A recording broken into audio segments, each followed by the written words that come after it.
राजपाल ने मुख मंत्री तो कई गल्लां दा जवाब मंगिया, कई मसले उन्होंने रेज़ किए और अगों भगवंत मान ने उन्होंने मसलों का वारी वारी जवाब देने की बजाय उन्होंने कहता वा कि वो लोगों को जवाबदेही ने ना कि सेंटर के नुमाइंदे। राजपाल ने यह भी कहा कि ठीक है तुम चुने हुए नुमाइंदे जे तो पर तुहानूं संविधान मुताबिक चलना हो, रूलों के मुताबिक चलना हो, तुसीं अपनी मन मर्जी नहीं कर सकते। ये राजपाल ने मुख्यमंत्री ने कहा। स्थिति काफ़ी गंभीर है, स्थानिक संकट खड़ा हो सकता क्योंकि जो मुख्यमंत्री गवर्नर की नियुक्ति उपर सवाल चुकते हैं वो गवर्नर के उपर सवाल नहीं चुक रहे और राष्ट्रपति जोड़ा गवर्नर लाउंदा वा ये उन्होंने उत्ते सवाल चुक रहे। पर हुण दूजे बन्ने वेख्या जाए तो हर एक स्टेट जिथे बीजेपी नहीं गई वो सारे गवर्नर स्टेटां नूं तंग करते पे जी। ये खाली पंजाब नहीं दूजे स्टेटां 'च भी तंग करते पे। मतलब कि हर एक गल च इंटरफेयर करते पे क्यों नहीं, जिथे बीजेपी सरकार उत्थे क्यों नहीं इंटरफेयर करते ये लोग। एक्चुअली सेंटर ये चाहती है कि साडी इथे पकड़ होए पर वो तरीका पकड़ का मेरे हिसाब से गलत है। जे ਆਪਾਂ ਸੰਧੂ ਸਾਹਿਬ ਪਿੱਛੇ ਦੇਖੀਏ ਨਾ ਥੋੜਾ ਜਿਹਾ ਵੀ ਰਾਜਪਾਲ ਦੀ ਨਿਯੁਕਤੀ ਮੈਨੂੰ ਇੱਕ ਖਾਨਾ ਪੂਰਤੀ ਲੱਗਦੀ ਹੈ, ਬੜਾ ਮਹੱਤਵਪੂਰਨ ਰੋਲ ਤਾਂ ਪਾਉਂਦਾ ਨਹੀਂ। ਇਹ ਇੰਨਾ ਕੁ ਲੱਗਦਾ ਮੈਨੂੰ ਵੀ ਸੈਂਟਰ ਤੇ ਨਹੀਂ ਲਾਇਆ ਜਾਂਦਾ, ਸੈਂਟਰ ਸਰਕਾਰ ਕਹਿੰਦੇ ਜਿੱਥੇ ਵੀ ਨੌਨ ਇਹਨਾਂ ਦੀਆਂ ਨਹੀਂ ਪਾਰਟੀ ਦੀ ਸਰਕਾਰ ਨੌਨ ਭਾਜਪਾ ਕਹਿ ਲਓ ਜਿਵੇਂ ਆਪਾਂ ਵੀ ਉਹਨਾਂ ਨੂੰ ਮਾੜਾ ਮੋਟਾ ਤੰਗ ਕਰਨ ਲਈ ਵੀ ਇਹ ਰਾਜਪਾਲ ਨੂੰ ਜ਼ਰੂਰ ਵਰਤਦੇ ਆ।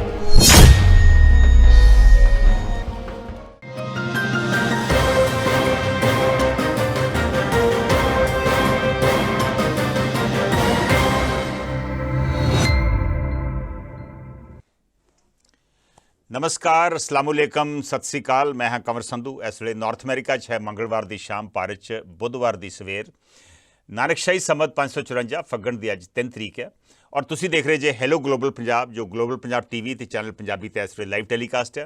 असीं इस वे ग्लोबल पंजाब टीवी के फेसबुक पेज के उपर भी लाइव हैं और इनू मेरे निजी फेसबुक पेज उपर क्रॉस पोस्ट किया जा रहा।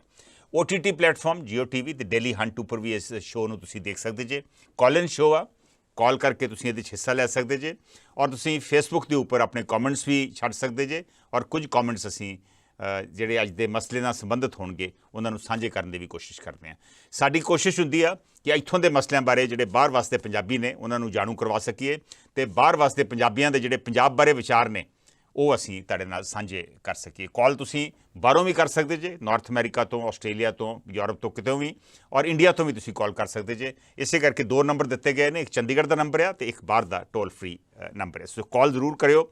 ਇਹ ਤੁਹਾਡਾ ਆਪਣਾ ਪ੍ਰੋਗਰਾਮ ਆ ਔਰ ਇਹਦੇ 'ਚ ਕਿਸੇ ਤਰੀਕੇ ਦੀ ਕੋਈ ਗੱਲ ਕਹਿਣ ਦੀ ਪਾਬੰਦੀ ਨਹੀਂ। ਹਾਂ, ਜਿਹੜੀ ਸ਼ਬਦਾਵਲੀ ਆ ਉਹਦਾ ਖਿਆਲ ਜ਼ਰੂਰ ਰੱਖਣਾ ਹੋਵੇਗਾ ਔਰ ਕਾਲ ਥੋੜ੍ਹੀ ਜਿਹੀ ਬਰੀਫ ਰੱਖਿਓ ਤਾਂ ਕਿ ਹੋਰ ਕਾਲਰ ਵੀ ਤੁਹਾਡੇ ਇਸ ਸ਼ੋਅ ਦੇ ਵਿੱਚ ਜੁੜ ਸਕਣ। ਅੱਜ ਆਪਾਂ ਪੰਜਾਬ ਦੇ ਮੌਜੂਦਾ ਹਾਲਾਤਾਂ ਦੇ ਬਾਰੇ ਗੱਲ ਕਰਾਂਗੇ। ਇਸ ਵੇਲੇ ਪੰਜਾਬ ਦੇ ਰਾਜਪਾਲ बनवारी लाल पुरोहित और पंजाब के मुख मंत्री भगवंत मान के विचकार एक शब्दी जंग छिड़ी हुई है। चिट्ठियों के जरिए वो एक दूजे ते अटैक कर रहे हैं, हमले कर रहे हैं और बड़ी एक टकराव की स्थिति जी है वो बनी हुई है। ये पिछले 3-4 दिनों तो ये वेखण नूं मिलिया वा। असल दे विच आपस दे विच इन्हां दी एक तरीके की कोल्ड वॉर काफ़ी देर तो लगती सी, लेकिन ये हुण जिहड़ी शब्दी जंग या चिट्ठियां दे जिहड़े चिट्ठी पत्र है जिहड़ा ये हुण पब्लिक डोमेन दे विच जनतक हो रहा वा, जिहड़ा बहुत घातक साबित हो सकता वा। राजपाल ने मुख मंत्री तो कई गल्लां दा जवाब मंगिया वा, कई मसले उन्होंने रेज़ किए और अगों भगवंत मान ने उन्हां मसलियां दा लड़ी सिर वारी वारी जवाब देने की बजाय उन्होंने कहता वा कि वो लोगों को जवाबदेही ने ना कि सेंटर के नुमाइंदे नूं। हुण राजपाल ने 15 दिन का समा दिता वा मुख मंत्री नूं कि इन्हां 15 दिन दे विच जवाब देण और अगों मुख मंत्री ने कहा वा कि मैं इन्हां मसलियां का जवाब नहीं दूंगा। मैं पंजाब के लोग तुहानूं पुछदे आ कि ये गवर्नर लाउण का सिस्टम है की। सो एक तरीके नाल आपस दे विच एक नो होल्ड्स बार्ड जिहड़ी है ओहो जी शब्दी जंग जिहड़ी है वो छिड़ी हुई है।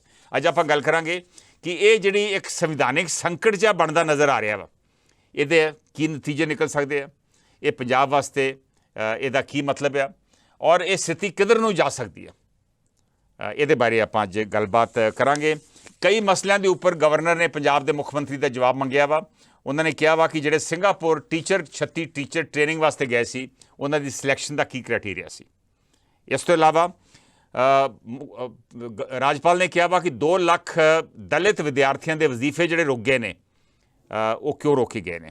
IPS ਅਫਸਰ ਕੁਲਦੀਪ ਸਿੰਘ ਚਾਹਲ ਜਿਹੜੇ ਚੰਡੀਗੜ੍ਹ ਦੇ SSP ਸਨ, ਉਹਨਾਂ ਨੂੰ ਚੰਡੀਗੜ੍ਹ ਐਡਮਿਨਿਸਟ੍ਰੇਸ਼ਨ ਵੱਲੋਂ ਵਾਪਸ ਭੇਜਤਾ ਗਿਆ ਪੰਜਾਬ।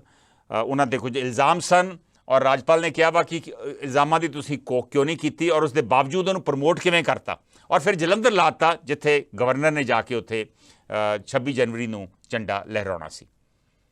ਗਵਰਨਰ ਨੇ ਕਿਹਾ ਕਿ ਮੈਨੂੰ DGP ਨੂੰ ਹਦਾਇਤਾਂ ਦੇਣੀਆਂ ਪਈਆਂ ਕਿ ਮੇਰੇ ਨਜ਼ਦੀਕ ਨਾ ਇਹ ਸ਼ਖਸ ਆਵੇ ਉੱਥੇ। ਸੋ ਇਸ ਤਰ੍ਹਾਂ ਦੇ ਹਾਲਾਤ ਬਣੇ ਹੋਏ ਆ। ਨਵਲ ਅਗਰਵਾਲ ਨਾਂ ਦਾ ਇੱਕ IIT ਦਾ ਗ੍ਰੈਜੂਏਟ ਆ, ਜਿਹੜਾ ਪੰਜਾਬ ਦੇ ਵਿੱਚ ਸੈਂਟਰ ਵੱਲੋਂ ਆਮ ਆਦਮੀ ਪਾਰਟੀ ਵੱਲੋਂ ਭੇਜਿਆ ਗਿਆ ਵਾ, ਔਰ ਰਾਜਪਾਲ ਨੇ ਸਵਾਲ ਚੁੱਕੇ ਨੇ ਕਿਉਂਕਿ ਵਿਰੋਧੀ ਧਿਰਾਂ ਨੇ ਸਵਾਲ ਚੁੱਕਿਆ ਸੀ ਕਿ ਉਹ ਗੁਪਤ ਮੀਟਿੰਗਸ ਜਿਹੜੀਆਂ ਹੁੰਦੀਆਂ, ਸੀਕ੍ਰੇਟ ਮੀਟਿੰਗਸ, ਕੈਬਨਿਟ ਔਰ ਹੋਰ ਮੀਟਿੰਗਸ ਦੇ ਵਿੱਚ ਉਹ ਕਿਵੇਂ ਹਿੱਸਾ ਲੈਂਦੇ ਨੇ। ਇਹਦੇ ਬਾਰੇ ਵੀ ਉਹਨਾਂ ਨੇ ਸਵਾਲ ਪੁੱਛਿਆ। ਗੁਰਿੰਦਰਜੀਤ ਸਿੰਘ ਜਵੰਦਾ ਨੂੰ Punjab information and communication technology corporation limited the chairman ਲਾਇਆ ਗਿਆ। ਉਹਨਾਂ ਕਿਹਾ ਇਹਨਾਂ ਦੇ ਖਿਲਾਫ ਫੌਜਦਾਰੀ ਦਾ ਕੇਸ ਹੈ, ਕ੍ਰਿਮੀਨਲ ਕੇਸ ਹੈ, ਇਹਨਾਂ ਨੂੰ ਕਿਵੇਂ ਇਸ ਅਹੁਦੇ 'ਤੇ ਲਾਤਾ ਗਿਆ। ਉਹਨਾਂ ਨੇ ਇਹ ਵੀ ਕਿਹਾ ਕਿ ਤੁਸੀਂ PIU ਦੇ ਵਾਈਸ ਚਾਂਸਲਰ ਜਿਨ੍ਹਾਂ ਦੀ ਗਲਤ ਨਿਯੁਕਤੀ ਹੋਈ ਆ ਰਾਜਪਾਲ ਮੁਤਾਬਕ, ਉਹਨਾਂ ਨੂੰ ਕਿਵੇਂ ਹਟਾਇਆ ਨਹੀਂ। ਔਰ ਇਸ ਤੋਂ ਇਲਾਵਾ ਜਿਹੜੀਆਂ ਇਸ਼ਤਿਹਾਰ ਤੁਸੀਂ ਬਾਕੀ ਸਟੇਟਾਂ ਦੇ ਵਿੱਚ ਪੰਜਾਬ ਦੇ ਖਰਚੇ 'ਤੇ ਦੇ ਰਹੇ ਜੇ, ਉਹਦਾ ਵੇਰਵਾ ਦਿਓ। ਸੋ ਇਸ ਤਰ੍ਹਾਂ ਦੇ ਬਹੁਤ ਸਾਰੇ ਇਸ਼ੂਜ਼ ਰਾਜਪਾਲ ਨੇ ਰੇਜ਼ ਕੀਤੇ ਆ। ਰਾਜਪਾਲ ਸੰਵਿਧਾਨ ਦੀ 167 ਧਾਰਾ ਦੇ ਮੁਤਾਬਕ ਕੋਈ ਵੀ ਰਾਜਪਾਲ ਜਿਹੜਾ ਵਾ ਉਹ ਮੁੱਖ ਮੰਤਰੀ ਤੋਂ ਜਵਾਬ ਲੈ ਸਕਦਾ ਵਾ। ਇਹ ਸੰਵਿਧਾਨਿਕ ਸਿਚੁਏਸ਼ਨ ਹੈ, ਲੇਕਿਨ ਮੁੱਖ ਮੰਤਰੀ ਨੇ ਇਹ ਜਵਾਬ ਦੇਣ ਤੋਂ ਨਾ ਕਰਤਾ। ਉਹਨਾਂ ਨੇ ਕਿਹਾ ਕਿ ਇਹ ਦਖਲ ਦੇ ਰਹੇ ਨੇ ਉਹਨਾਂ ਦੀ ਕਾਰਗੁਜ਼ਾਰੀ ਦੇ ਵਿੱਚ। ਚੁਣੀ ਹੋਈ ਸਰਕਾਰ ਜਦੋਂ ਹੁੰਦੀ ਆ ਉਹਦੇ 'ਚ ਕੋਈ ਦਖਲ ਰਾਜਪਾਲ ਨੂੰ ਨਹੀਂ ਦੇਣਾ ਚਾਹੀਦਾ। ਇਹ ਮੁੱਖ ਮੰਤਰੀ ਦਾ ਕਹਿਣਾ ਵਾ, ਲੇਕਿਨ ਰਾਜਪਾਲ ਜਵਾਬ ਮੰਗ ਰਹੇ ਨੇ 167 ਧਾਰਾ ਦੇ ਤਹਿਤ ਜੋ ਸੰਵਿਧਾਨ ਦੇ ਵਿੱਚ ਦਰਜ ਹੈ। ਕੱਲ ਰਾਜਪਾਲ ਨੇ ਇਹ ਵੀ ਕਿਹਾ ਕਿ ਠੀਕ ਆ, ਤੁਸੀਂ ਚੁਣੇ ਹੋਏ ਨੁਮਾਇੰਦੇ ਜੇ ਤਾਂ ਪਰ ਤੁਹਾਨੂੰ ਸੰਵਿਧਾਨ ਮੁਤਾਬਿਕ ਚੱਲਣਾ ਹੋਊ, ਰੂਲਾਂ ਦੇ ਮੁਤਾਬਿਕ ਚੱਲਣਾ ਹੋਊ, ਤੁਸੀਂ ਆਪਣੀ ਮਨ ਮਰਜ਼ੀ ਨਹੀਂ ਕਰ ਸਕਦੇ। ਇਹ ਰਾਜਪਾਲ ਨੇ ਮੁੱਖ ਮੰਤਰੀ ਨੂੰ ਕਿਹਾ। ਮੁੱਖ ਮੰਤਰੀ ਨੇ ਅੱਗੋਂ ਪਲਟ ਕੇ ਜਵਾਬ ਦਿੱਤਾ ਕਿ ਤੁਸੀਂ ਮੈਨੂੰ ਆ ਮਸਲੇ ਮੇਰੇ ਨਾਲ ਰੇਜ਼ ਕਰ ਰਹੇ ਜੇ, ਮੇਰਾ ਜਵਾਬ ਮੰਗ ਰਹੇ ਜੇ, ਲੇਕਿਨ ਪੰਜਾਬ ਦੇ ਲੋਕੀ ਜਵਾਬ ਚਾਹੁੰਦੇ ਨੇ ਕਿ ਇਹ ਜਿਹੜੇ ਗਵਰਨਰ ਲੱਗਦੇ ਨੇ ਇਹਦਾ ਕੀ ਸਿਸਟਮ ਹੁੰਦਾ ਵਾ, ਇਹਦੀ ਕੀ ਕ੍ਰਾਈਟੇਰੀਆ ਵਾ, ਕੀ ਕ੍ਰਾਈਟੇਰੀਆ ਹੈ ਵੀ ਕੋਈ, ਇਹਦਾ ਕੋਈ ਮੈਂਡੇਟ ਹੈ ਵਾ, ਕੋਈ ਕਲੀਅਰ ਕ੍ਰਾਈਟੇਰੀਆ ਹੈ ਕਿਵੇਂ ਗਵਰਨਰ ਲੱਗਦੇ ਨੇ। ਸੋ ਇੱਕ ਤਰੀਕੇ ਨਾਲ ਸਥਿਤੀ ਕਾਫੀ ਗੰਭੀਰ ਆ, ਸੰਵਿਧਾਨਿਕ ਸੰਕਟ ਖੜਾ ਹੋ ਸਕਦਾ, ਕਿਉਂਕਿ ਜਦੋਂ ਮੁੱਖ ਮੰਤਰੀ ਗਵਰਨਰ ਦੀ ਨਿਯੁਕਤੀ ਉੱਪਰ ਸਵਾਲ ਚੁੱਕਦੇ ਨੇ, ਉਹ ਗਵਰਨਰ ਦੇ ਉੱਪਰ ਸਵਾਲ ਨਹੀਂ ਚੁੱਕ ਰਹੇ, ਉਹ ਰਾਸ਼ਟਰਪਤੀ ਜਿਹੜਾ ਗਵਰਨਰ ਲਾਉਂਦਾ ਵਾ ਸੈਂਟਰ ਦੇ ਸਿਫਾਰਿਸ਼ ਦੇ ਉੱਤੇ, ਇਹ ਉਹਨਾਂ ਦੇ ਉੱਤੇ ਸਵਾਲ ਚੁੱਕਦੇ ਨੇ। ਹੁਣ ਰਾਸ਼ਟਰਪਤੀ ਦਾ ਕੀ ਇਹਦੇ 'ਤੇ ਰੁਖ ਅਪਣਾਉਂਦੇ ਨੇ ਇਹ ਦੇਖਣਾ ਹੋਵੇਗਾ। ਸਥਿਤੀ ਕਾਫੀ ਗੰਭੀਰ ਹੈ। ਹਾਂ, ਜਿਹੜਾ ਮੁੱਖ ਮੰਤਰੀ ਵੱਲੋਂ ਗਵਰਨਰ ਦੀ ਨਿਯੁਕਤੀ ਦੇ ਉੱਪਰ ਜਿਹੜਾ ਸਵਾਲ ਚੁੱਕਿਆ ਵਾ, ਇਹਦੇ ਨਾਲ ਮਸਲਾ ਕਾਫੀ ਗੰਭੀਰ ਹੋ ਸਕਦਾ ਵਾ। ਇਹਦੇ ਕੀ ਨਤੀਜੇ ਨਿਕਲ ਸਕਦੇ ਨੇ, ਸੈਂਟਰ ਦਾ ਕੀ ਰਵੱਈਆ ਹੋਊਗਾ, ਮੈਂ ਉਹਦੇ ਬਾਰੇ ਆਪਣੇ ਵਿਚਾਰ ਵੀ ਜ਼ਰੂਰ ਸਾਂਝੇ ਕਰੂੰਗਾ। ਲੇਕਿਨ ਮੈਂ ਪਹਿਲੋਂ ਤੁਹਾਡੇ ਸਾਰਿਆਂ ਦੇ ਵਿਚਾਰ ਸੁਣਨੇ ਚਾਹੁੰਦਾ ਕਿ ਇਹ ਜੋ ਸਥਿਤੀ ਬਣੀ ਆ ਟਕਰਾਵ ਦੀ ਸਥਿਤੀ, ਇਹਦੇ ਕੀ ਨਤੀਜੇ ਨਿਕਲ ਸਕਦੇ ਨੇ, ਸਥਿਤੀ ਕਿੱਧਰ ਨੂੰ ਜਾ ਸਕਦੀ ਆ, ਔਰ ਕੀ ਕਰਨ ਦੀ ਲੋੜ ਆ, ਕੀ ਹੋ ਸਕਦਾ ਵਾ। Will take the first call. Hello, ਸਤਿ ਸ਼੍ਰੀ ਅਕਾਲ ਜੀ। ਸਤਿ ਸ਼੍ਰੀ ਅਕਾਲ ਮਲਹੋਤਰਾ ਜੀ। ਅਰਜ਼ ਹੈ ਜੀ ਕਿ ਇਹ ਸਥਿਤੀ ਵਾਕਈ ਬੜੀ ਨਾਜ਼ੁਕ ਹੋ ਗਈ ਹੁਣ, ਜਦੋਂ ਦਾ CM ਸਾਹਿਬ ਨੇ ਕਿਹਾ ਕਿ ਤੁਹਾਨੂੰ ਕਿਹਨੇ ਚੁਣ ਕੇ ਭੇਜਿਆ। ਇਹਦੇ ਬਾਅਦ ਸਥਿਤੀ ਬਹੁਤ ਵਾਕਈ ਖਰਾਬ ਹੋ ਗਈ ਆ। ਪਰ ਹੁਣ ਦੂਜੇ ਬੰਨੇ ਵੇਖਿਆ ਜਾਏ ਤੇ ਹਰ ਇੱਕ ਸਟੇਟ ਜਿੱਥੇ BJP ਨਹੀਂ ਗਈ, ਉਹ ਸਾਰੇ ਗਵਰਨਰ ਸਟੇਟਾਂ ਨੂੰ ਤੰਗ ਕਰਦੇ ਪਏ ਆ। ਇਹ ਖਾਲੀ ਪੰਜਾਬ ਨਹੀਂ, ਦੂਜੇ ਸਟੇਟਾਂ 'ਚ ਵੀ ਤੰਗ ਕਰਦੇ ਪਏ ਆ। ਮਤਲਬ ਕਿ ਹਰ ਇੱਕ ਗੱਲ 'ਚ ਇੰਟਰਫੇਅਰ ਕਰਦੇ ਪਏ ਆ। ਕਿਉਂ ਨਹੀਂ, ਜਿੱਥੇ BJP ਸਰਕਾਰ ਉੱਥੇ ਕਿਉਂ ਨਹੀਂ ਇੰਟਰਫੇਅਰ ਕਰਦੇ ਇਹ ਲੋਕ। ਚਲੋ ਐਨੀਵੇ ਪੰਜਾਬ ਤੇ ਆਉਂਦੇ ਆ। ਪੰਜਾਬ 'ਚ ਹੁਣ ਹਾਲਾਤ ਇਹ ਹੋ ਚੁੱਕੇ ਹੋਏ ਆ ਕਿ ਅੱਜ ਦੀ ਹਾਲਾਤ ਨਹੀਂ ਖਰਾਬ ਹੈ। ਪਹਿਲਾਂ ਪ੍ਰਿੰਸੀਪਲ ਲਾਣ ਲੱਗਿਆ ਉਸ ਲਈ ਵੀ ਗੜਬੜ ਸੀਗੀ, ਕਾਫੀ ਵਾਈਸ ਚਾਂਸਲਰ ਲਾਣ ਲੱਗਿਆ ਵੀ ਹੋਈ ਸੀ, ਹਰ ਇੱਕ ਵੇਲੇ ਆਉਂਦੀ ਪਈ ਸੀ ਪ੍ਰੋਬਲਮ। ਐਕਚੁਅਲੀ ਸੈਂਟਰ ਇਹ ਚਾਹੁੰਦੀ ਹੈ ਕਿ ਸਾਡੀ ਇੱਥੇ ਸਾਡੀ ਥੋੜੀ ਪਕੜ ਹੋਏ, ਪਰ ਉਹ ਤਰੀਕਾ ਪਕੜ ਦਾ ਮੇਰੇ ਹਿਸਾਬ ਸਿਰ ਗਲਤ ਹੈਗਾ। ਇਹ ਤਰੀਕਾ ਕੋਈ ਠੀਕ ਨਹੀਂ ਲੱਗਦਾ। ਇਹਦੇ ਨਾਲ ਹੁਣ ਸੈਂਟਰ ਦੀ ਪ੍ਰੋਬਲਮ ਇਹ ਹੋ ਗਈ ਹੈ ਕਿ ਗਵਰਨਰ ਦੀ ਇਹਨਾਂ ਨੇ ਇਨਡਾਇਰੈਕਟਲੀ ਕਿਹਾ ਜਾਏ ਤਾਂ ਇਨਸਲਟ ਵੀ ਹੋਈ ਹੈ ਥੋੜੀ ਜਿਹੀ ਇਹਦੇ 'ਚ। ਤੇ ਹੁਣ ਅਗਰ ਉੱਥੋਂ ਸੈਂਟਰ 'ਚ ਕੋਈ ਖੱਪ ਪੈਂਦੀ ਹੈ ਤਾਂ ਉਹਨਾਂ ਨੂੰ ਪਤਾ ਕਿ ਹਲੇ ਸਟੇਟ ਦੇ ਜਿਹੜੇ ਬੰਦੇ ਹੈ ਨਾ, ਮੋਸਟਲੀ ਇਹਦੇ ਨਾਲ ਸੀਐਮ ਦੇ ਨਾਲ ਹੈਗੇ ਆ ਇਸ ਪੁਆਇੰਟ ਤੇ ਹੁਣ ਮੇਰੇ ਹਿਸਾਬ ਸਿਰ ਨਾ ਆਪੋਜੀਸ਼ਨ ਨੂੰ ਚਾਹੀਦਾ ਹੈ ਕਿ ਇਸ ਲਈ ਸੀਐਮ ਦਾ ਸਾਥ ਦੇਣ, ਕਿਉਂਕਿ ਬਾਈ ਚਾਂਸ ਕੱਲ੍ਹ ਆਮ ਪਾਰਟੀ ਨਹੀਂ ਆਉਂਦੀ, ਕੋਈ ਹੋਰ ਆਉਂਦੀ ਹੈ, ਇਹ ਐਕਟੀਵਿਟੀ ਤੇ ਫਿਰ ਵੀ ਹੋਣੀ ਹੈ ਕਿਉਂਕਿ ਸੈਂਟਰ ਦੀ ਤੇ ਹੋਰ ਹੈ। ਇਹ ਇਕੱਠੇ ਰਲ ਕੇ ਚੱਲਣਾ ਚਾਹੀਦਾ ਹੈ, ਇਕੱਲੇ ਇਹਨੂੰ ਨਹੀਂ ਲੜਨਾ ਚਾਹੀਦਾ, ਸਾਰਿਆਂ ਨੂੰ ਰਲ ਕੇ ਇਹਨੂੰ ਪ੍ਰੋਟੈਸਟ ਕਰਨਾ ਚਾਹੀਦਾ। ਪਰ ਆਪੋਜੀਸ਼ਨ ਇਹਦੇ ਖਿਲਾਫ ਚੱਲਣ ਡਈ ਜਿਹੜੀ ਕਿ ਠੀਕ ਰਾਹ ਨਹੀਂ ਹੋਣ ਡਿਆ ਮੇਰੇ ਹਿਸਾਬ ਸੇ। ਥੈਂਕ ਯੂ ਜੀ, ਮਿਹਰਬਾਨੀ, ਥੈਂਕ ਯੂ।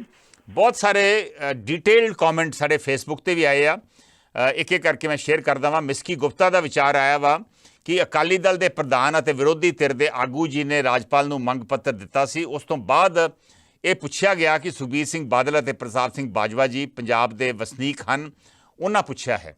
ਮਿਸਕੀ ਗੁਪਤਾ ਦਾ ਵਿਚਾਰ ਵਾਕਈ ਆਪੋਜੀਸ਼ਨ ਲੀਡਰਸ ਨੇ, ਆਪੋਜੀਸ਼ਨ ਜਿਹੜੇ ਨੇਤਾ ਨੇ, ਉਹਨਾਂ ਨੇ ਸਵਾਲ ਚੁੱਕੇ ਤੇ ਗਵਰਨਰ ਨੂੰ ਜਦੋਂ ਰਿਪਰੈਜ਼ੈਂਟੇਸ਼ਨ ਦਿੱਤੀ ਤੇ ਗਵਰਨਰ ਨੇ ਉਹਨਾਂ ਦਾ ਪੰਜਾਬ ਤੋਂ ਜਵਾਬ ਮੰਗਿਆ। ਇੱਥੋਂ ਸਥਿਤੀ ਸ਼ੁਰੂ ਹੋਈ ਹੈ। ਵੈਦ ਠੰਡੂ ਰਾਮ ਸਰਪੰਚ ਕਹਿੰਦੇ ਨੇ ਰਾਜਪਾਲ ਜੀ ਭਾਜਪਾ ਦੀ ਬੋਲੀ ਬੋਲ ਰਿਹਾ ਵਾ, ਜੋ ਕਿ ਕੰਮ ਕਰਨਾ ਹੈ ਤਾਂ ਤਾਲਮੇਲ ਨਾਲ ਕਰਨੇ ਚਾਹੀਦੇ ਨੇ, ਵੈਸੇ ਤਾਂ ਪੰਜਾਬ ਦਾ ਰੱਬ ਹੀ ਰਾਖਾ।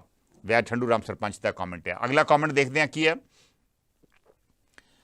ਇੰਦਰਜੀਤ ਸਿੰਘ ਉਮਰਪੁਰੀ ਕਹਿ ਰਹੇ ਨੇ ਟਕਰਾਅ ਸਰਕਾਰ ਦੇ ਲੋਕਾਂ ਦੇ ਹਿੱਤ ਵਿੱਚ ਨਹੀਂ, ਰਾਜਪਾਲ ਦੀ ਪਦਵੀ ਇੱਕ ਚਿੱਟਾ ਹਾਥੀ ਕੇਂਦਰ ਦਾ ਰਾਜਾਂ ਤੇ ਰਾਜ ਪ੍ਰਬੰਧ ਵਿੱਚ ਦਖਲ ਦੇਣ ਦਾ ਜ਼ਰੀਆ ਹੈ। ਭਾਜਪਾ ਸਰਕਾਰ ਸਮੇਂ ਇਹ ਵਰਤਾਰਾ ਜ਼ਿਆਦਾ ਵੱਧ ਗਿਆ, ਲੋਕਤੰਤਰ ਲਈ ਖਤਰੇ ਦੀ ਘੰਟੀ। ਦੋਵਾਂ ਧਿਰਾਂ ਨੇ ਨੂੰ ਆਪਣੇ ਸੰਵਿਧਾਨਿਕ ਦਾਇਰੇ ਵਿੱਚ ਰਹਿਣਾ ਚਾਹੀਦਾ।